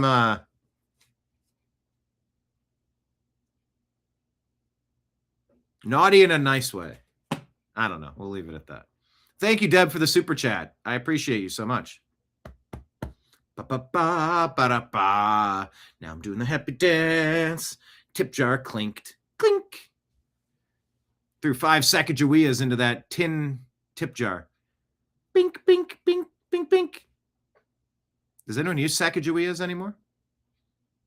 I have to admit, I was so unaware that Rob Reiner was this entrenched with these treasonous actors, putting on this Hollywood production of lies to take out our democratically elected president. And it was kind of insidious as we became more aware of what they were doing. And insidious.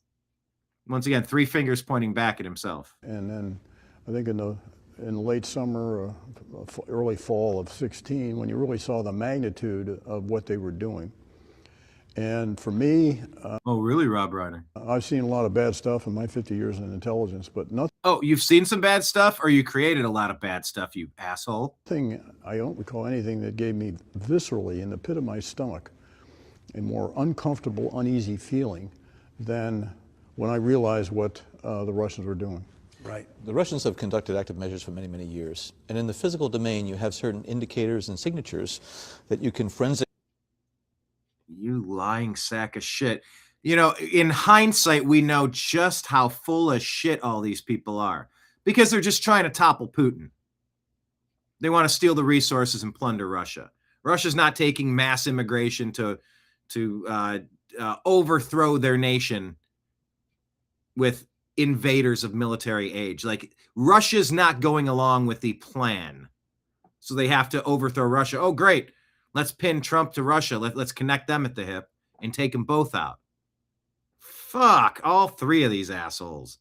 Look at this little smirk. The smirk on this asshole's face, it reminds me of the Robbie Parker smirk. Not saying Robbie Parker's an asshole. Definitely not calling him treasonous. Per se. Good Lord.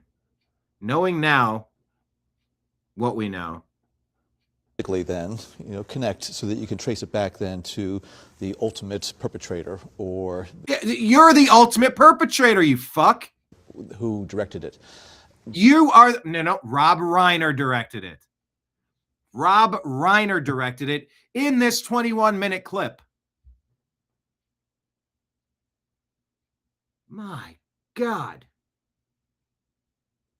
So yeah, I didn't care for Trump's tweet. But on the grand scheme of things, you want me to do, no, I don't have the bandwidth to clutch my pearls when this shit is happening in real time. Don't have time for pearl clutching. I just don't. But now, just like with terrorists and organized criminals and others, intelligence services can do... Oh, yeah, just like terrorists and other organized criminals like you, the intelligence services. You have weaponized your agencies that are supposed to protect America to demonize and destroy America, to sell us off to the highest bidder, to act as thieves, to plunder us, to scavenge our bones for every ounce of flesh, you fucking vultures. Who directed it. You but directed now, just like with terrorists and organized criminals and others... Yeah, others like you. Intelligence services can do things in that cyber domain that they can really camouflage and mask their steps. Knowing what we know now, listen, he's saying that intelligence agencies can mask their own steps. It's what they're fucking doing in this 21-minute puff piece directed by Rob Reiner of Castle Rock Studios. So forgive me if I'm going to air the dirty laundry of this bullshit. If you see Clapper and Brennan and you don't get pissed off, you're not paying enough attention. What's that post I shared you from Instagram? Let me grab it real quick. It's right here. Right here. Click on it, see the post. Share this tab instead. Your ancestors called. They wanted me to tell you that you aren't angry enough. You're not angry enough. Yet these fuckwits, these traitors, who staged a coup and a grand conspiracy to overthrow President Trump, the duly elected president of the United States, who doesn't want open borders so 40 million God knows who from God knows where with God knows what intention can't sneak in to infiltrate and go wait, awaiting an order, sleeper cells, Trojan horses. You want me to be mad at a tweet because it was a little bit, spare me. If you can look at Clapper and Brennan and not get viscerally angry, you're not paying enough attention and you're not angry enough. So I think we always anticipated that the Russians will continue to try to exploit certain situations. But now with this digital environment, it's become much more challenging for intelligence, security, and law enforcement services to understand exactly who is behind some of these activities that really... Yeah, you're the one behind these shady activities that really, manipulates every fucking thing you see on the lying legacy media to warp the brains and stir up Trump derangement syndrome across the populace. Instead of backing a president that's going to try to make us a little bit wealthier, make us a little safer, fix some of our trade deficits, stop outsourcing our jobs, some of the basic core components of fucking government, you fucking prick. Make it very challenging for us to understand who is who is actually directing these actions. You guys were there when you saw the initial attack. And, you hear this term all the time, collusion, conspiracy, coordination. I mean, these things are thrown around all over the place. But the idea of active measures that the Russians have, trafficked in for forever. What does that look like? I mean, what would, like, in a political campaign like this, what does an active measure look like? Well, I think a lot of times what the Russians, as well as others do, is to either fabricate a story or to take a story that may be patently false, but yet advances one's narrative and argument and push it out and propagate it and lends legitimacy to it. And so it's a way to color people's perceptions and impressions of individuals. I understand that St. Peter. Yeah, you color people's impressions of individuals by trying to frame them as traitors while you're staging a coup to overthrow them in a traitorous act. Got it. Petersburg is pushing out, trolls and bots and getting, messages out and piggybacking on messages that, the Trump campaign is doing. Is there any granularity to getting into these districts in granularity? Wisconsin or Michigan or, Oh, you mean like where you flood the zone full of illegal aliens and you create ballots and you give driver's license to people that don't belong here and you make it illegal to check to verify voter ID and then you collect tens of millions of mail-in votes from totally legitimate people. For those of you in Rio Linda, or for those of you listening on the podcast and not watching, I'm winking like a motherfucker. I'm winking as hard as I can wink. They are so telling on themselves in this. I mean, they play on that level. It appears now that it was pretty sophisticated, and they did focus on certain voter blocks. And of course, 70 or 80,000 votes in 3 states would have swung the election. And apparently, the Russians have gone to school on our system, understand it. We've had very successful campaigns in this country. President Obama, case in point, where they did this micro-analysis on a district-by-district, precinct-by-precinct basis. They would understand. Obama goes precinct by precinct, district by district, and you flood those districts so that you can lose the entire state except for your one little corrupt blue metropolis. Your shit show Orwellian nightmare. Rigged up to the eyeballs. And then you get to steal the state. Minneapolis has fallen. Minnesota has fallen. Conquered by Somalis. Democrats sold out their own countrymen to foreign invaders, plundered of our loot, our treasure, our value, our what is it? Our treasure, our blood and our treasure, plundered, conquered. Oh yeah, Obama has gone district by district, really focusing on how you can steal an election, but we're going to blame Trump for it. This is incredible. I've never watched this before, because I don't usually engage with crazy. Rob Reiner's crazy. I got to say rest in peace, right? He was crazy. But he wasn't crazy. He was crazy like a fox. Did he even believe the stuff that he said, or did he get a script? Did somebody send him talking points? Hey, blast some of this stuff out. That's what I feel like is happening with a lot of these people. They just get their script. They wake up in the morning, they got a message. All right, I'll post something about this today. Obama went district by district, county by county. We've had very successful campaigns in this country. President Obama, case in point, where they did this micro-analysis on a district by district, precinct by precinct basis.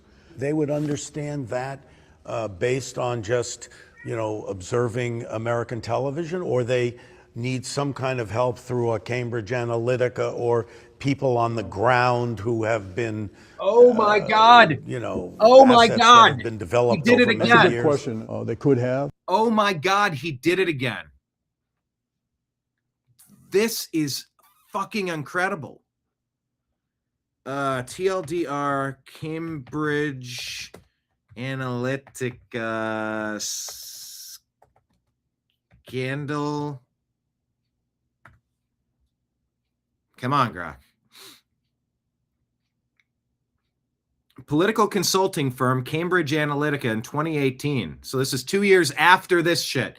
When Rob Reiner is pushing these lies, pushing this collusion, this treason, this corruption, this grand conspiracy to overthrow the duly elected, democratically elected President Trump. Hang on, I'm rewinding it. He dropped Cambridge Analytica. This is heavily choreographed, mapped out. This is all misinformation and disinformation from these fucks. American television, or they need some kind of help through a Cambridge Analytica or people on the ground who have been, assets that have been developed over many years? That's a good question. Assets that have been developed over the years. He's even speaking in CIA talk, spook talk. Oh, that's a good question in this highly impromptu, totally off the cuff conversation where I'm reading my bullet points in the teleprompter behind you because our team wrote this out. Cambridge Analytica, 2 years after they filmed this, I believe. That was 2018. I think this was 2016. Political consulting firm Cambridge Analytica, backed by Robert Mercer, linked to Steve Bannon, improperly harvested personal data from 87 million Facebook users without any consent. Oh, well, I mean, what was Facebook doing without without consent, by the way? Happened via a personality quiz app created by academic Alexander Kogan in 2014. Wait, so this is 2 years before. Data used to build psychographic profiles for micro-targeted political ads, allegedly influencing the 2016 Trump campaign and the Brexit referendum, though the impact is debated. The Trump team downplayed its role. Yet they were trying to pin this on Trump.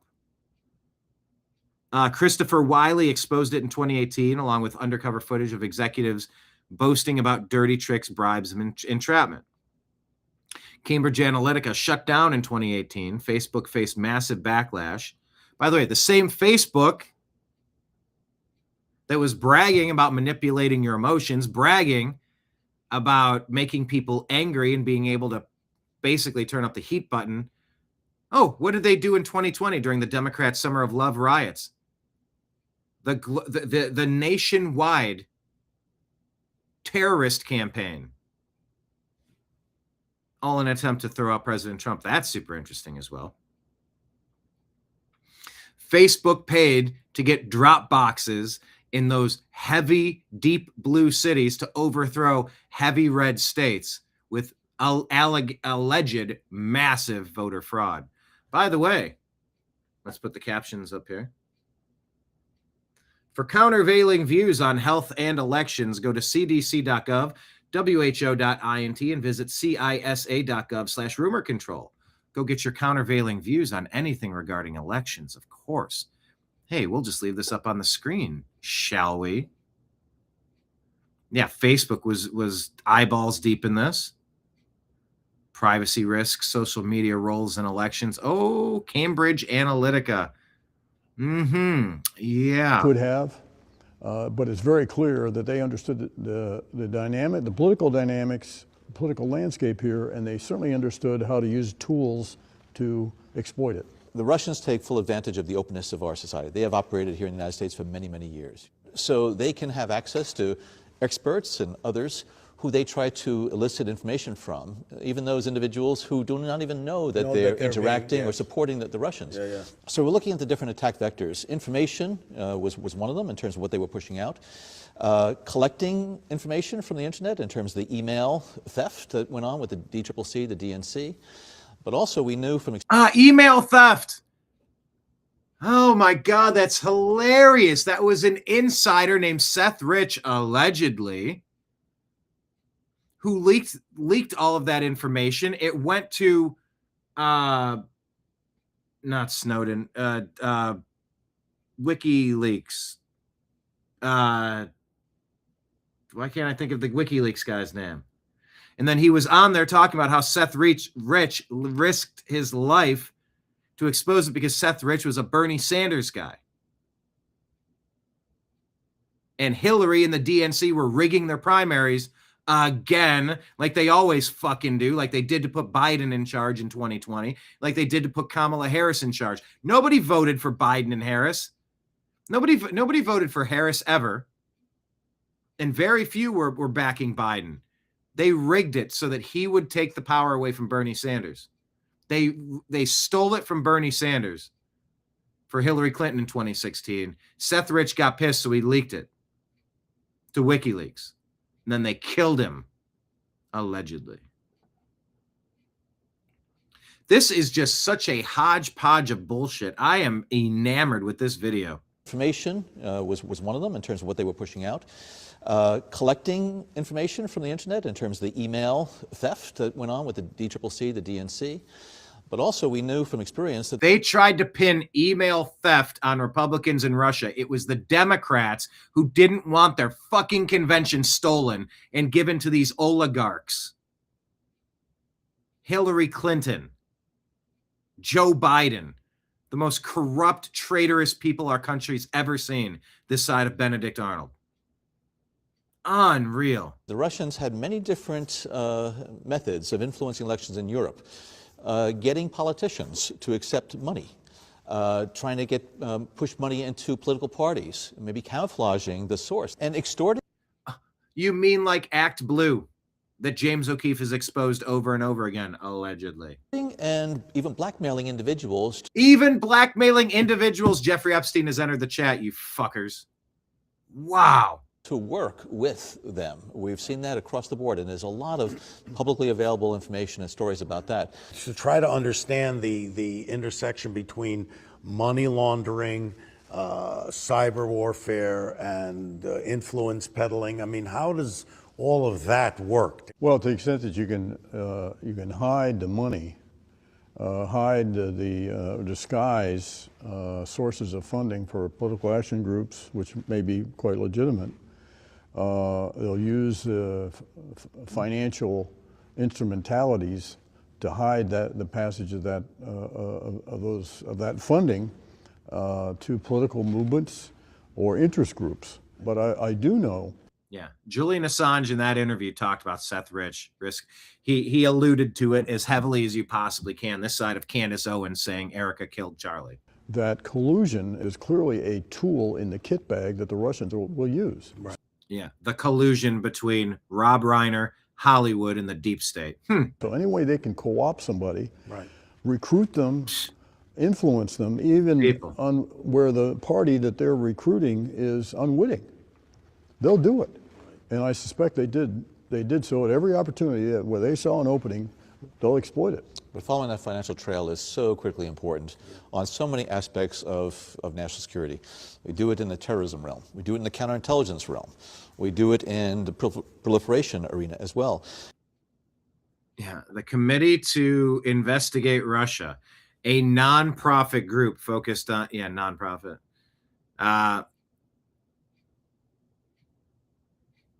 It features actor, when was it filmed? Oh, I guess 2018. My bad. I thought it was 2016. Right around the Cambridge Analytica time, I suppose.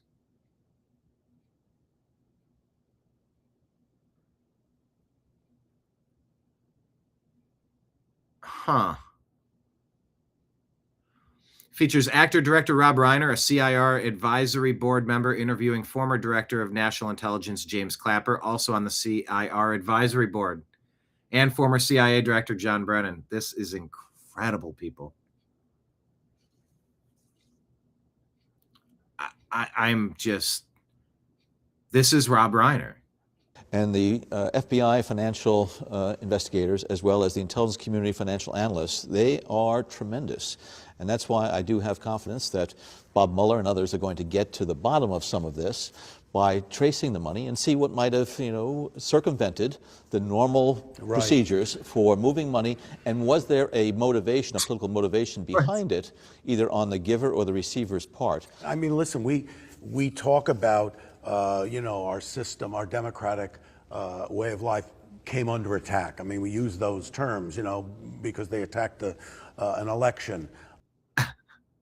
Yeah. You've encouraged the violent attacks on Trump and Trump supporters with your fucking lies.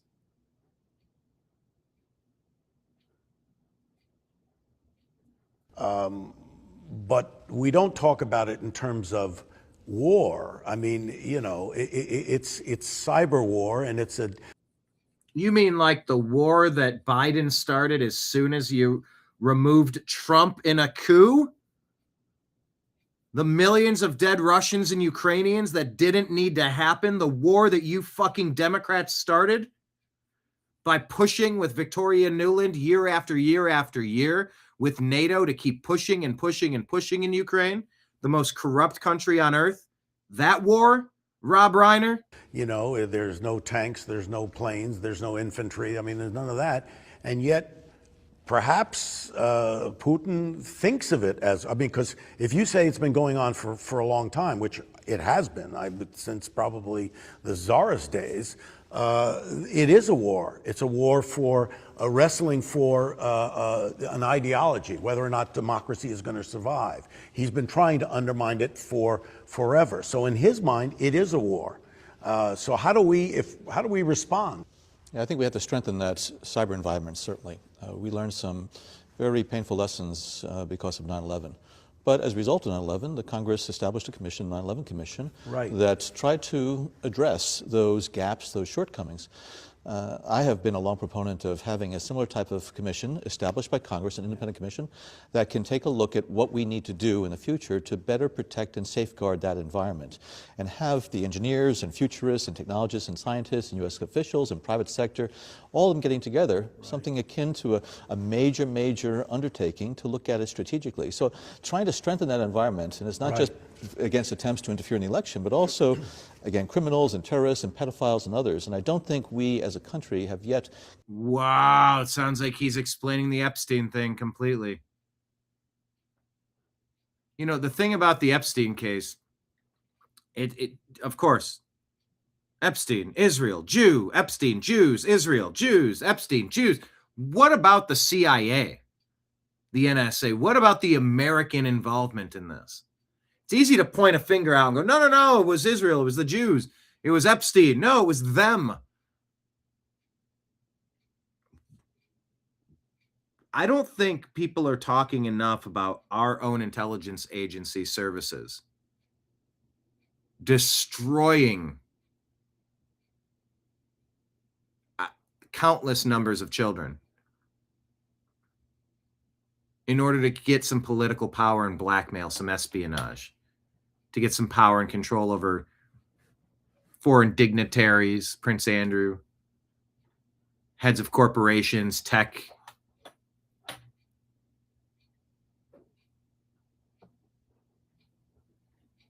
And you wonder, why is President Trump covering for these people? Why is he, what is going on?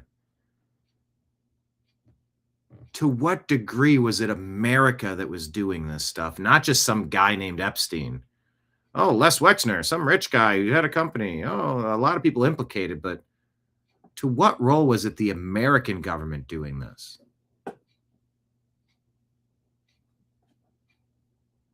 Where did it even start? Did America start it? And when I say America, I mean the deep state, the Clappers and Brennan. Come to terms with what the role of the government is in that environment. And why do you think that didn't happen? I mean, when the buildings were hit, or when the bombs hit Pearl Harbor, we all came together as a country. We knew we had been attacked in some level. Now, I understand this is a much more insidious type of attack that you don't feel right away, but it is an attack at the fabric of democracy. There's no question about it. Why isn't it? We're a constitutional republic. That we... Not a democracy. Didn't respond the way we, why wasn't there, George W. Bush standing on the pile of rubble saying, you'll hear from all of us? I mean, our democracy was attacked. Precisely because our democracy was attacked. What a big fucking dork. I mean, just in hindsight, looking back 7 years, 8 years ago, this stuff is so transparently dorky. It was at the time. I never took it seriously, and they wouldn't shut up about it. And they railroaded his whole first term because of it. we didn't have a pile of rubble. Things in the physical domain that you can see, feel, and touch, destroyed buildings, people killed, wounded, injured. that has a much more apparent, immediate and indelible impact on people than something in the cyber domain, which is a bit more ethereal, and it's hard to, doesn't have physical attributes, so it's harder to get your arms around. Well, for instance, after 9/11, George W. Bush was reluctant initially to have a 9/11 commission because, obviously, from a political standpoint, he might be blamed for not, being more proactive or whatever. But ultimately, he agreed to do it because the country's security and the protection of our country was more important and trumped any kind of, personal, political gain that he had. But I don't see that now. I don't see that, and that's what scares me. It really comes down, I think, to leadership. And as long as the occupant of the Oval Office continues to refute the unanimous assessment of CIA, FBI, and NSA. What did he say there? CIA, FBI, and NSA. No, right before that. Office continues to. No, hold on. Gain that he had, but I don't see that now. I don't see that, and that's what scares me. It really comes down, I think, to leadership. And as long as the occupant of the Oval Office. Fuck you, Brennan. The occupant of the Oval Office. The fucking President of the United States, you fucking snake. God. Ooh, I hate these people so much. God, Personal, I hate them. Political gain that he had, but I don't see that now. I don't see that, and that's what scares me. It really comes down, I think, to leadership. And as long as the occupant of the Oval Office continues to refute the unanimous assessment of CIA, FBI, and NSA about what they did. Holy fuck. The unanimous assessment of what the CIA. Oh, you mean like the 51 former? There's no such thing as a former intelligence official, by the way. Once a spook, always a spook. Oh, you mean like the 51 current and forever intelligence officials who were lying to cover up the Hunter Biden laptop as having all the classic earmarks of Russian misinformation and disinformation. Fuck you and your incessant calls to authority. That's a call to authority. That's an appeal to authority right there. Well, if all these intelligence officials are saying it. Well, Rob Reiner, let's talk about it. How many years have you guys been like, the smartest people in the room and the most qualified people to make every determination? Like a million years, right? Like we need to listen to you because you've been there for a million years. Yeah, you've been there for a million years because you're good company boys. You're selling out our fucking country to the highest bidder. You traitorous snakes. I hate these people. And continues to ignore, I think, the real challenges to our system of government by what the Russians and others can do. It undercuts any effort to try to deal with this issue comprehensively, strategically, and thoughtfully. And until that leadership that comes out of the White House is really going to say, this is critically important for our future as a country and as a democracy, it's going to be a really tough road. And why doesn't he? Why isn't that? I mean, I understand, Wait, what don't you understand, meathead? What don't you understand? Respectfully. Prayers to your innocent family members who didn't engage in treason. But respectfully, what don't you understand? That President Trump, not the occupant of the White House, as Brennan said. What don't you understand? The treasonous actors running a psyop? Well, why doesn't President Trump just go along with it? Why? Because you're framing him. And we all saw it then. We all see it. Right now, we see it with so much clarity. So much more clarity than we did before. Bullseye. Is that a bullseye, John? Is that what you typed? I can't tell. Oh, no, that's a boom. Okay. Peacefully, of course. His feeling like maybe it's going to delegitimize his election and, Oh, you mean it's maybe going to delegitimize election? That's the whole point of this exercise. You fucking asshole. Why isn't that? I mean, I don't. I mean, I understand, his feeling like maybe it's going to delegitimize his election, and I don't know. We don't know where any of these investigations are going to go. But we're talking about our country. Our democracy is at stake here. So when we briefed. These stupid bumper sticker fuckwad phrases. Our democracy's at stake. Our democracy's at stake. Written by your pals at Langley. Written by your pals at the CIA. I just keep shoehorning these phrases. Our democracy's at stake. Our democracy's at stake. Our democracy's at stake. John and I and you guys were there briefed when this happened. The president-elect at the time on January 6th. I think he viewed what we presented. Wait a minute. Hold on now. He just said January 6th.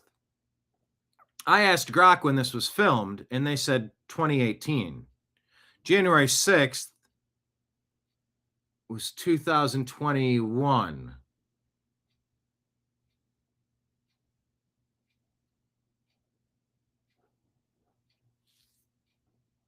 Was there a different January 6th he's referencing? We don't know where any of these investigations are going to go.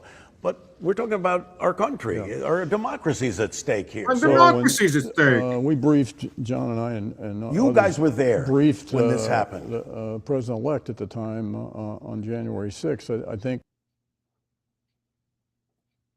they briefed President-elect Trump at the time on January 6th. So they're not talking about their fake insurrection. Because that was 2 years after this, 2.5 years after. Viewed what we presented to him, which had very high confidence levels. Very high confidence levels. Excuse me. We the people have zero confidence in you traitors. Zero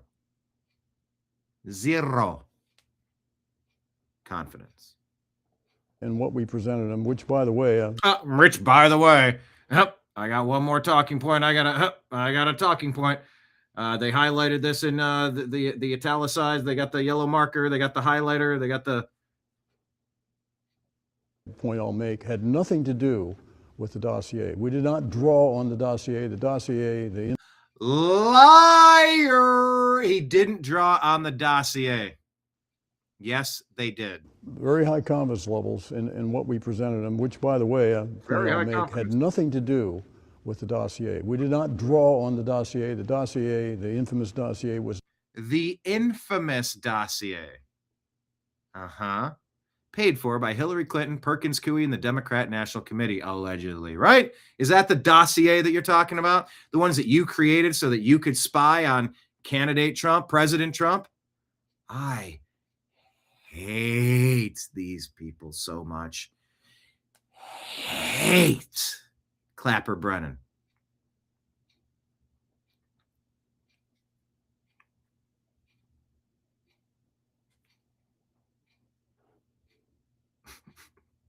Deb, I don't want to watch any more of this. We get the point. I know, but it all makes so much more sense. And so if you give President Trump a little bit of leeway, because he said, I don't know, it was a little uncouth. It wasn't really presidential. Yeah, well, Bathhouse Barry put on a suit, and I can be real presidential. I can talk the talk, walk the walk. Real cordial like. Joe Biden once said to me, that Barry, he's very articulate. Very well put together. I sort of took that as a slight, like, I don't know, maybe other African Americans in his life, I don't know, like maybe they looked at us like Dom Imus did, when he called that lady basketballer a nappy-headed hoe. That's not cool.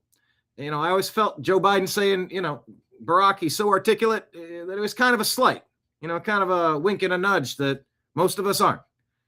But that aside, I could read a teleprompter with the best of them. I'd always say the right thing. A lot of the time. You know, but there's a lot of folks out there.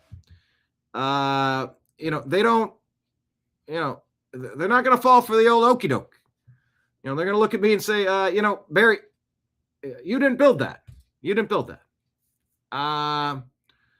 But, you know, a lot of folks, you know, they'd rather have, you know, President Trump, who's going to be a little off the cuff, a little crude, a little brash, you know, unpresidential. So, you know, do you want someone who's, you know, kind of giving you what you want to hear, telling you what you want to hear, you know, and doing it in a very respectful, prim and proper way?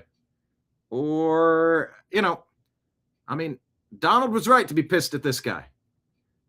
Look at him with the deep state.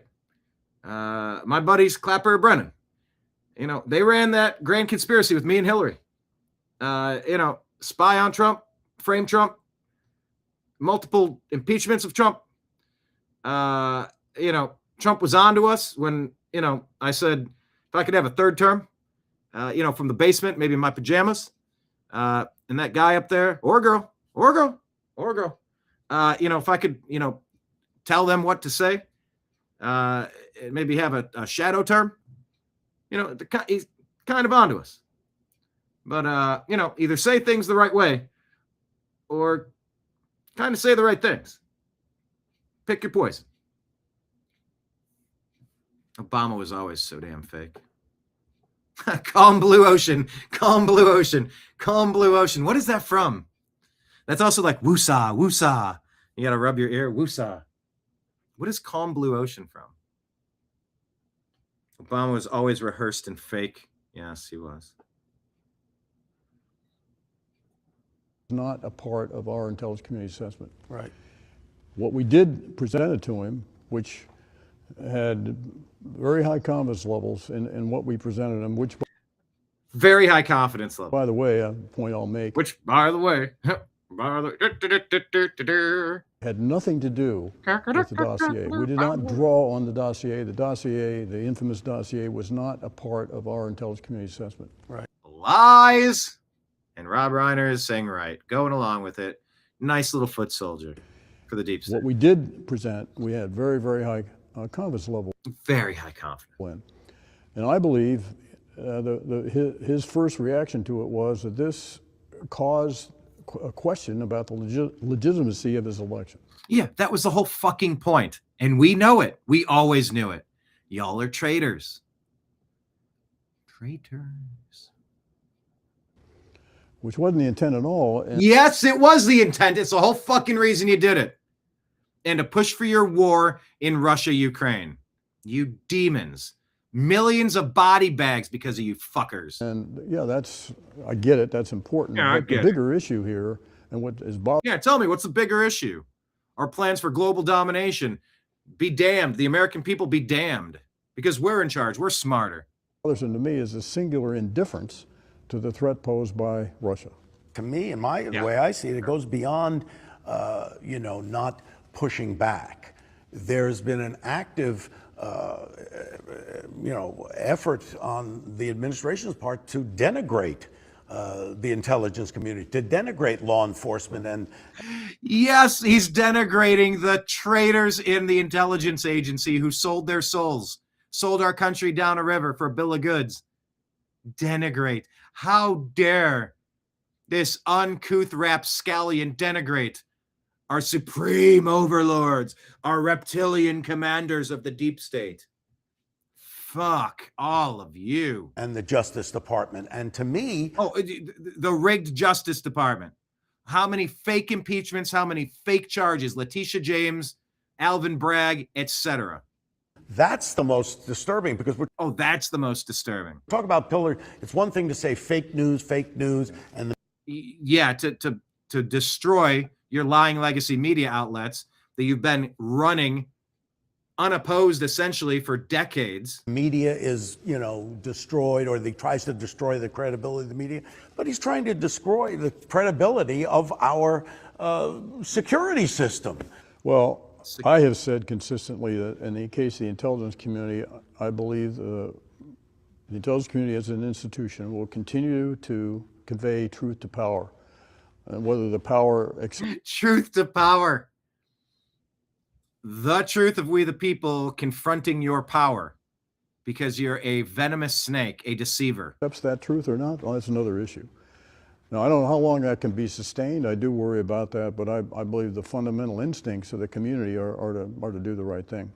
I do worry about the denigration of the Federal Bureau of Investigation. Do you fear the denigration of the corrupt agencies that you're using as your personal attack dogs to go after your political rivals, like happens in every communist, socialist, totalitarian regime of all kinds of all time, from time immemorial? Premier law enforcement organization Premier on the planet, which is composed of 35,000 plus people. Yeah, and what did you spend time with those 35,000 people doing? Tracking down the bad guys that snuck in the border when the Democrats opened it wide up? No. Going after people who didn't want their kids to be brainwashed into weird propaganda in third grade. Yeah, go after them. Go after people peacefully praying at an abortion clinic. Go after normal Americans. Yeah, they're humans. Do they make mistakes? Sure. No, it's not a mistake when you're engaged in corruption and a coup. Does the Bureau make mistakes as an institution? Yes. But overall, when you think about what the Bureau does for this country, day in and day out, rank and file, patriotic, dedicated professionals all over this country and all over the world, keeping this nation safe and secure. And I wish we could keep that in perspective. Yeah, you want to keep it in perspective because you're losing your power because we're onto you, leeches. Yeah, the comments coming out of Mr. Trump's mouth have been very dispiriting. It's been dispiriting that we've been called out for our fuckery. Oh no, sorry, Brennan. Sorry if we've dispirited you. I don't think you've had a spirit for a long time. You sold that to the devil long ago when you sold this nation out. To the professionals at CIA, FBI, NSA, and others who really dedicate their lives with great sacrifice, and certainly very dispiriting to their families that make great sacrifices on behalf of their loved ones, as well as it sends, I think, a very bad message to the people of the United States, which is that these are the institutions that were established to protect. Established to protect, but you turned it into deep state Democrat hitmen. And we're on to you. And we've been on to you. And Lord willing, buckle up for your penalty phase. Buckle up for some indictments. I am waiting to wake up one day and find out there's been 1,000 indictments unsealed at the same time and everybody's been arrested. I pray that your day of comeuppance, of legal justice is served to you, that you deserved through your own action. Our democracy, our security, our safety. It also sends a very bad signal to the world that if the person who holds the title of president denigrates, disparages the work and the professionalism and the integrity of the FBI and CIA and others, how then is the rest of the world going to look at those institutions? How are the CIA and FBI going to be able to work with counterparts around the globe on issues related to, life and death matters? Yeah, you should have thought about that before you sold our country out in a coup. Whether it be terrorism or proliferation or whatever, or interference in democratic systems. So the power of those words that have come out, I think, cannot be sort of understated. And I'm hoping we're going to be able to get through this very, very, I think, very sad chapter of our history. But I have great confidence. Oh yeah, that chapter, it ain't done, pal. That the professionals that Jim and I work with at the organizations are trying to do their very best to protect this country, because that's why they do what they do. They love this country, and irrespective of the denigration, irrespective of the lack of honesty and integrity. Pot meat kettle. The people at the highest levels of government, the professionals and intelligence and law enforcement will do their work. One of the great resources that we've been given is the wisdom of the founding fathers to create a constitution upon which we can build this wonderful, now 241-year experiment that we've had. And my fear is 241. Next year is 250. So 8 years ago from 25 would be 2017, which isn't quite 2018, but kind of all over the place. It's generally the 2016, 17, 18 era that this was filmed. Is that those pillars of that institution are being torn away, the press, the law enforcement, intelligence, and we're seeing no checks and balances coming from the Congress. That's my fear, and the question I always have is, is our Constitution created strong enough to withstand this kind of assault? I hope and pray that that Constitution, which has stood us in great stead for many, many years, will sustain us through this bad period. But in the end, it's how we as a nation and how the nation's leadership, and I mean by that both the Congress and the administration, the executive branch, how well they abide by it. The President of the United States needs to speak with the greatest amount of precision, honesty, and integrity. Tell me about what Joe Biden and Barack Hussein Obama were up to. Because he or she speaks to the world, and he or she serves as a role model every moment of every day. People who have held very high positions in the intelligence community, as you guys have, obviously, don't normally come out and speak out the way you have been speaking out. What is it that the reason you come out? Why? What's the reason? Because we're on to you, and you're fighting to save your lives, because when it's all exposed, you're going to face treason charges, rightfully so. And the American people are going to destroy your legacy and understand that you're the biggest Benedict Arnold since Benedict Arnold. How do you do that? For me, this has been very difficult. I've toiled in the trenches of intelligence for every president since and including John F. Kennedy. My dad was an Army officer. I've been a political appointee in both Republican and Democratic administrations. So I've always been instinctively apolitical. Liar. The oath of office you take, though, is not to a person. You don't pledge loyalty to a person. You pledge loyalty to the Constitution. And well, you bailed because our institutions that underpin this country are under assault, both from external sources, Russia, and internal sources, that I need to speak. Both Jim and I and other senior intelligence officers love this country, and we have worked. No, you love looting this country. Worked long and hard to do what we could in our own little individual ways to contribute to this country's safety and security. I never thought I would witness what I've been seeing over the past year. Yeah, you never thought anybody would be able to stand up to your corruption, and you're terrified that it's all coming out now. As what is happening to our government, the dishonesty, that's your dishonesty. Lack of integrity. That's your lack of integrity. The lack of ethics. That's your lack of ethics. We spent our lives looking at foreign governments and countries and analyzing them and seeing how corruption and incompetence and ineptness and lack of ethics undermined the ability. Undermines our power. Of countries to thrive. And I never thought I would see some of those similar types of traits and attributes here. Committee to investigate Russia. And that was the crux of what they pushed year after year.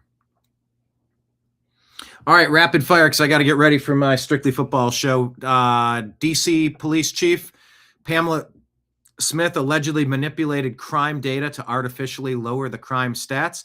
Smith coerced staff to report low data and cultivated a culture of fear to achieve her agenda and push DC police to pursue lesser charges for serious crimes. Gross.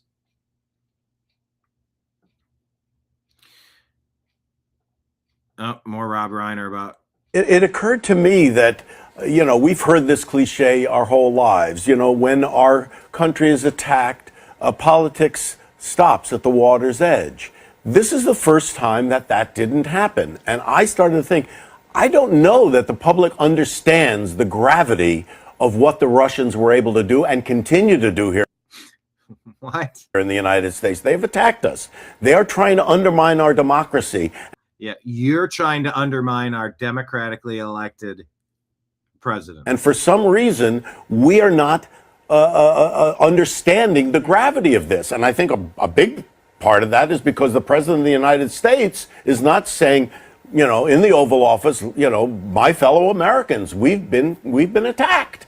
And so I started reaching out to, you know, people who are patriots and not necessarily my political stripe to say, we're all together in this.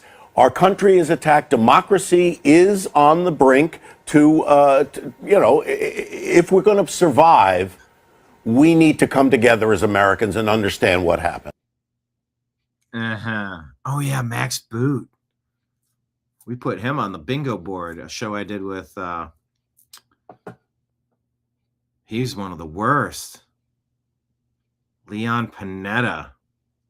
Rob Reiner. Wow, what a list there. All right.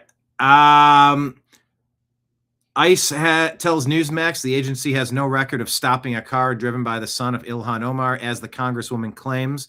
Acting Director Lyons called the charges a ridiculous effort to unfairly demonize law enforcement officers.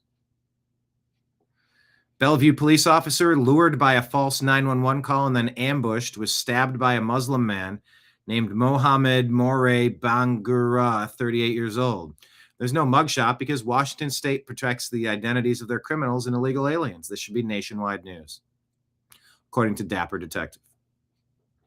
Radio Genoa shows what is purported to be the Christmas market in Brussels. European Union headquarters overrun by Islamists, Islamic extremists. Call them what they are. Christian families flee in fear. This won't end well, they say. J. Alexander's restaurant in Tampa is charging a packaging fee for takeout and throw you out if you ask about it, according to this post from Emilio. Chuck Grassley says records provided to me show DOJ FBI headquarters blocked prosecutors and agents from properly investigating the Clinton Foundation.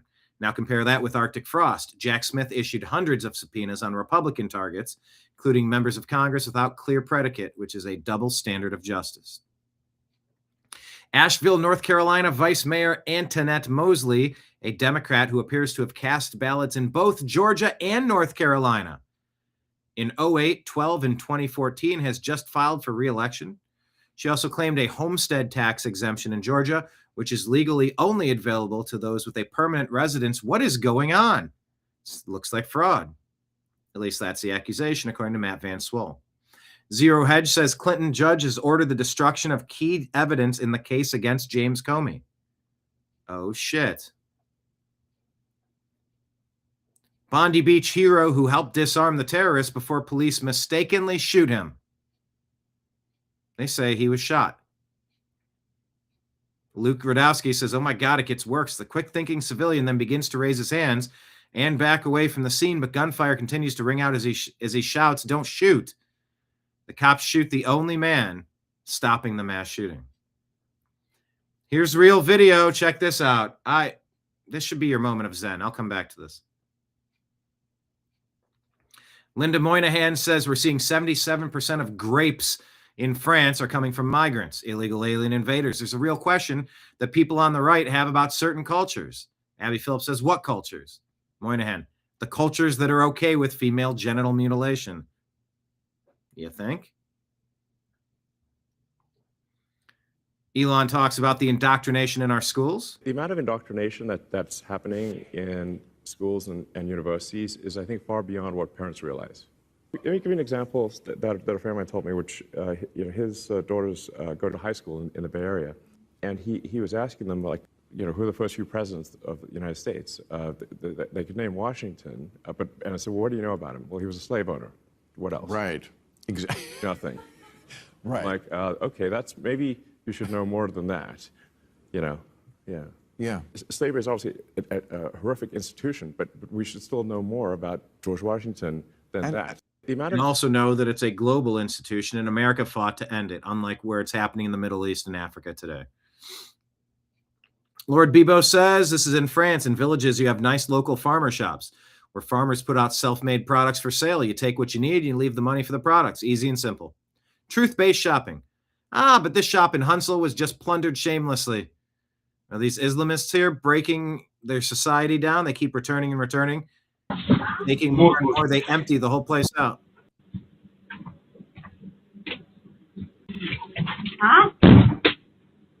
I mean, good Lord. Media is extremely racist against white people. And for example, replace the word white with black and imagine the outrage. This is not okay. Anti-white racism has to stop. Elon says, call them out for the anti-white racists they are every time they do it. What's it say? Mother Jones, why does a white guy always have to be the hero? If I had a choice, I wouldn't be a whitey.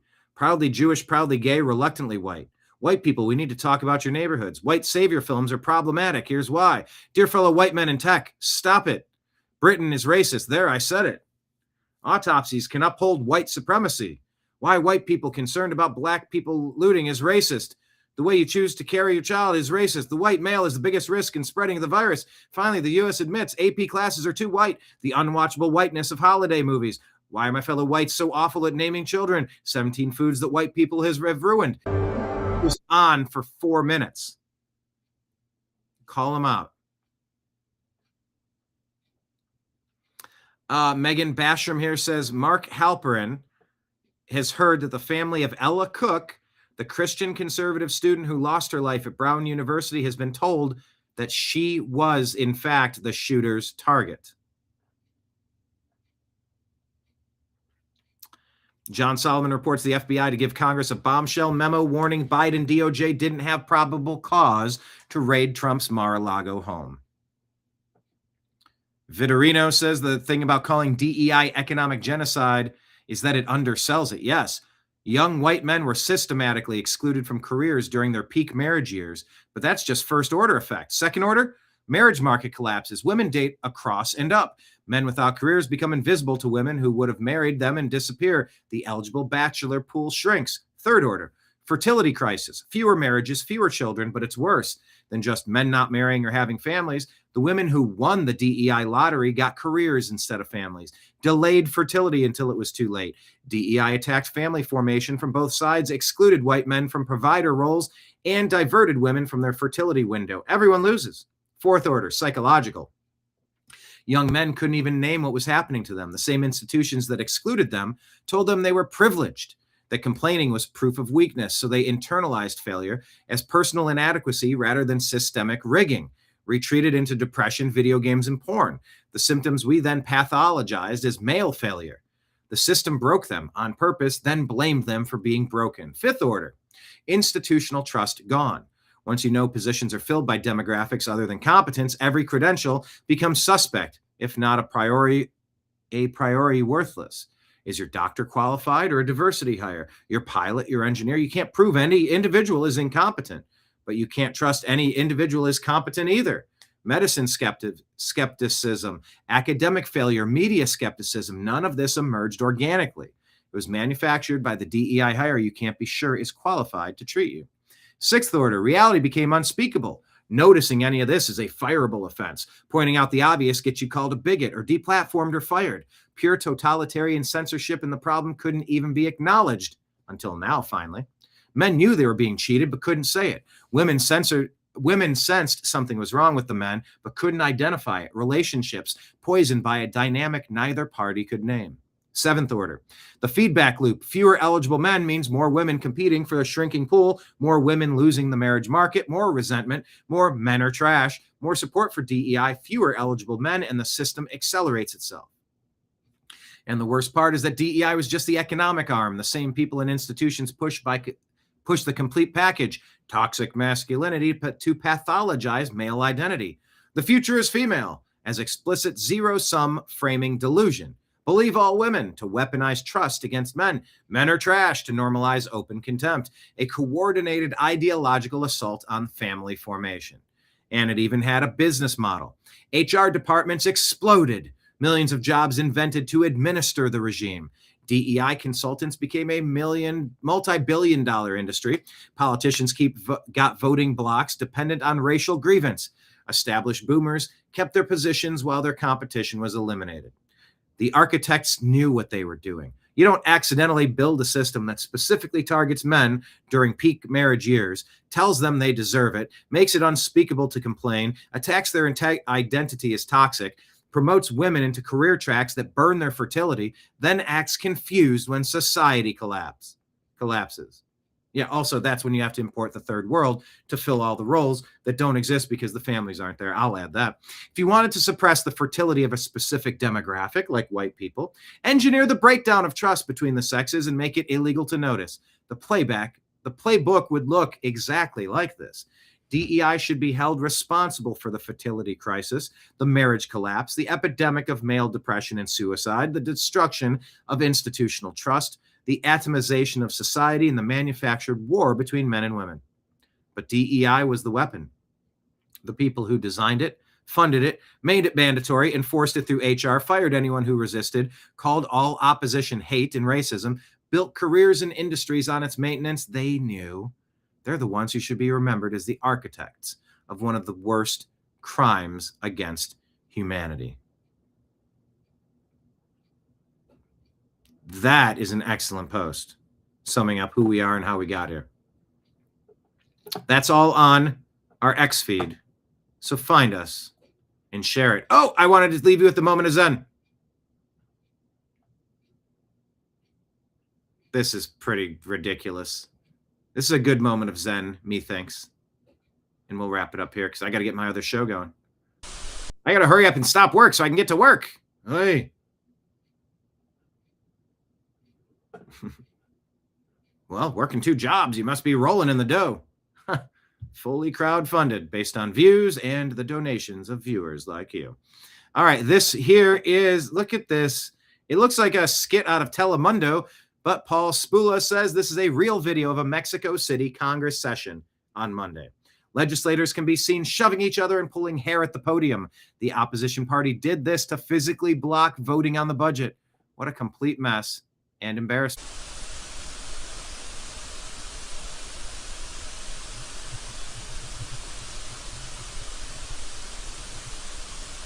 Get off of me. Oh, yeah, I'm going to pull your hair. I'll pull your hair, too. All right, ladies, stop it. Alto. No bueno. Malo. Alto. Malo. Alto. Malo. Stop. Bad. What?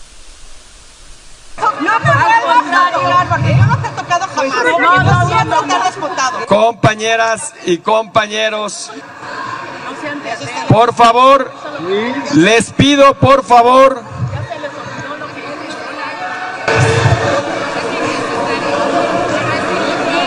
So as bad as it is in the U.S., at least AOC and Anna Paulina Luna aren't pulling each other's hair. Although...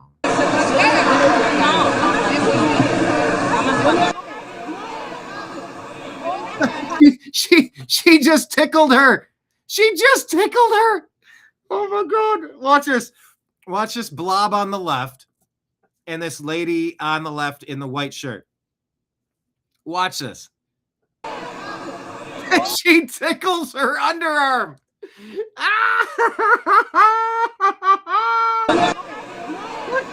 She tickles her. Oh shit, we are living in a simulation.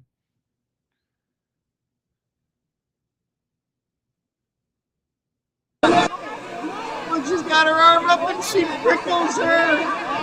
And another one's pulling her hair. What is happening here? She's elbowing her. This is like Los Luchadores. This is like Mexican wrestling. She tickles her. He tickles her.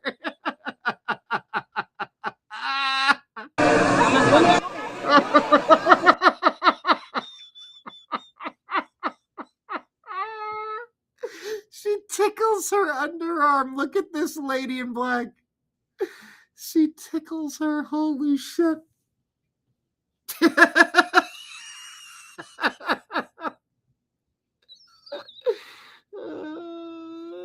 I didn't know it could get that funny. They're tickling each other in Congress.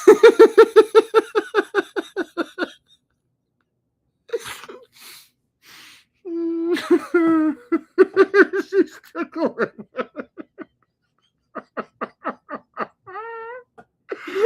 I got it one more time.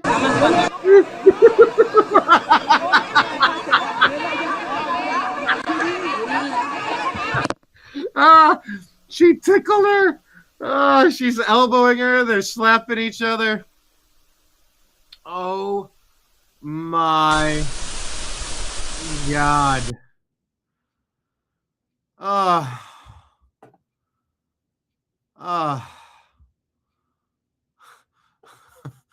An absolute clown show.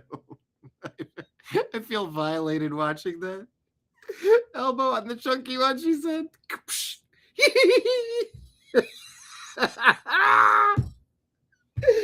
Tickled in Congress.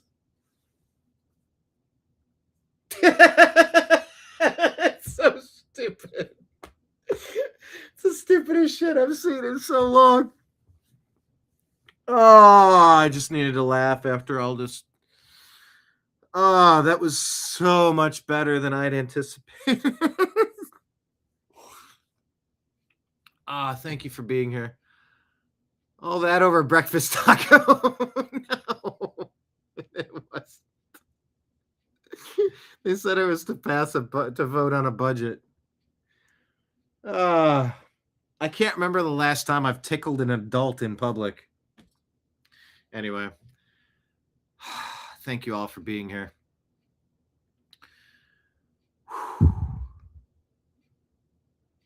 Please hit like, please hit subscribe, share the show, tell a friend.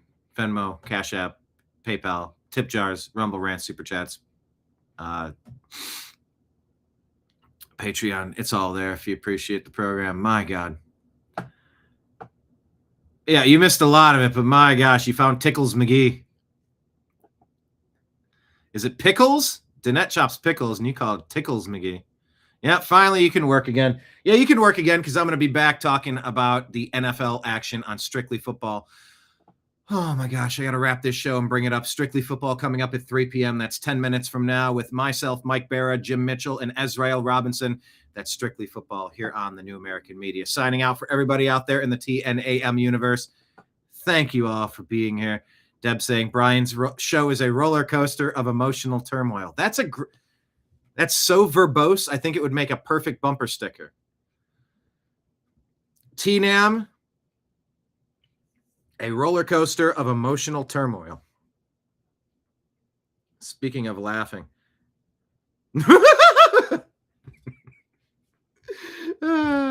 See you in a couple of minutes.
Your guide to the truth.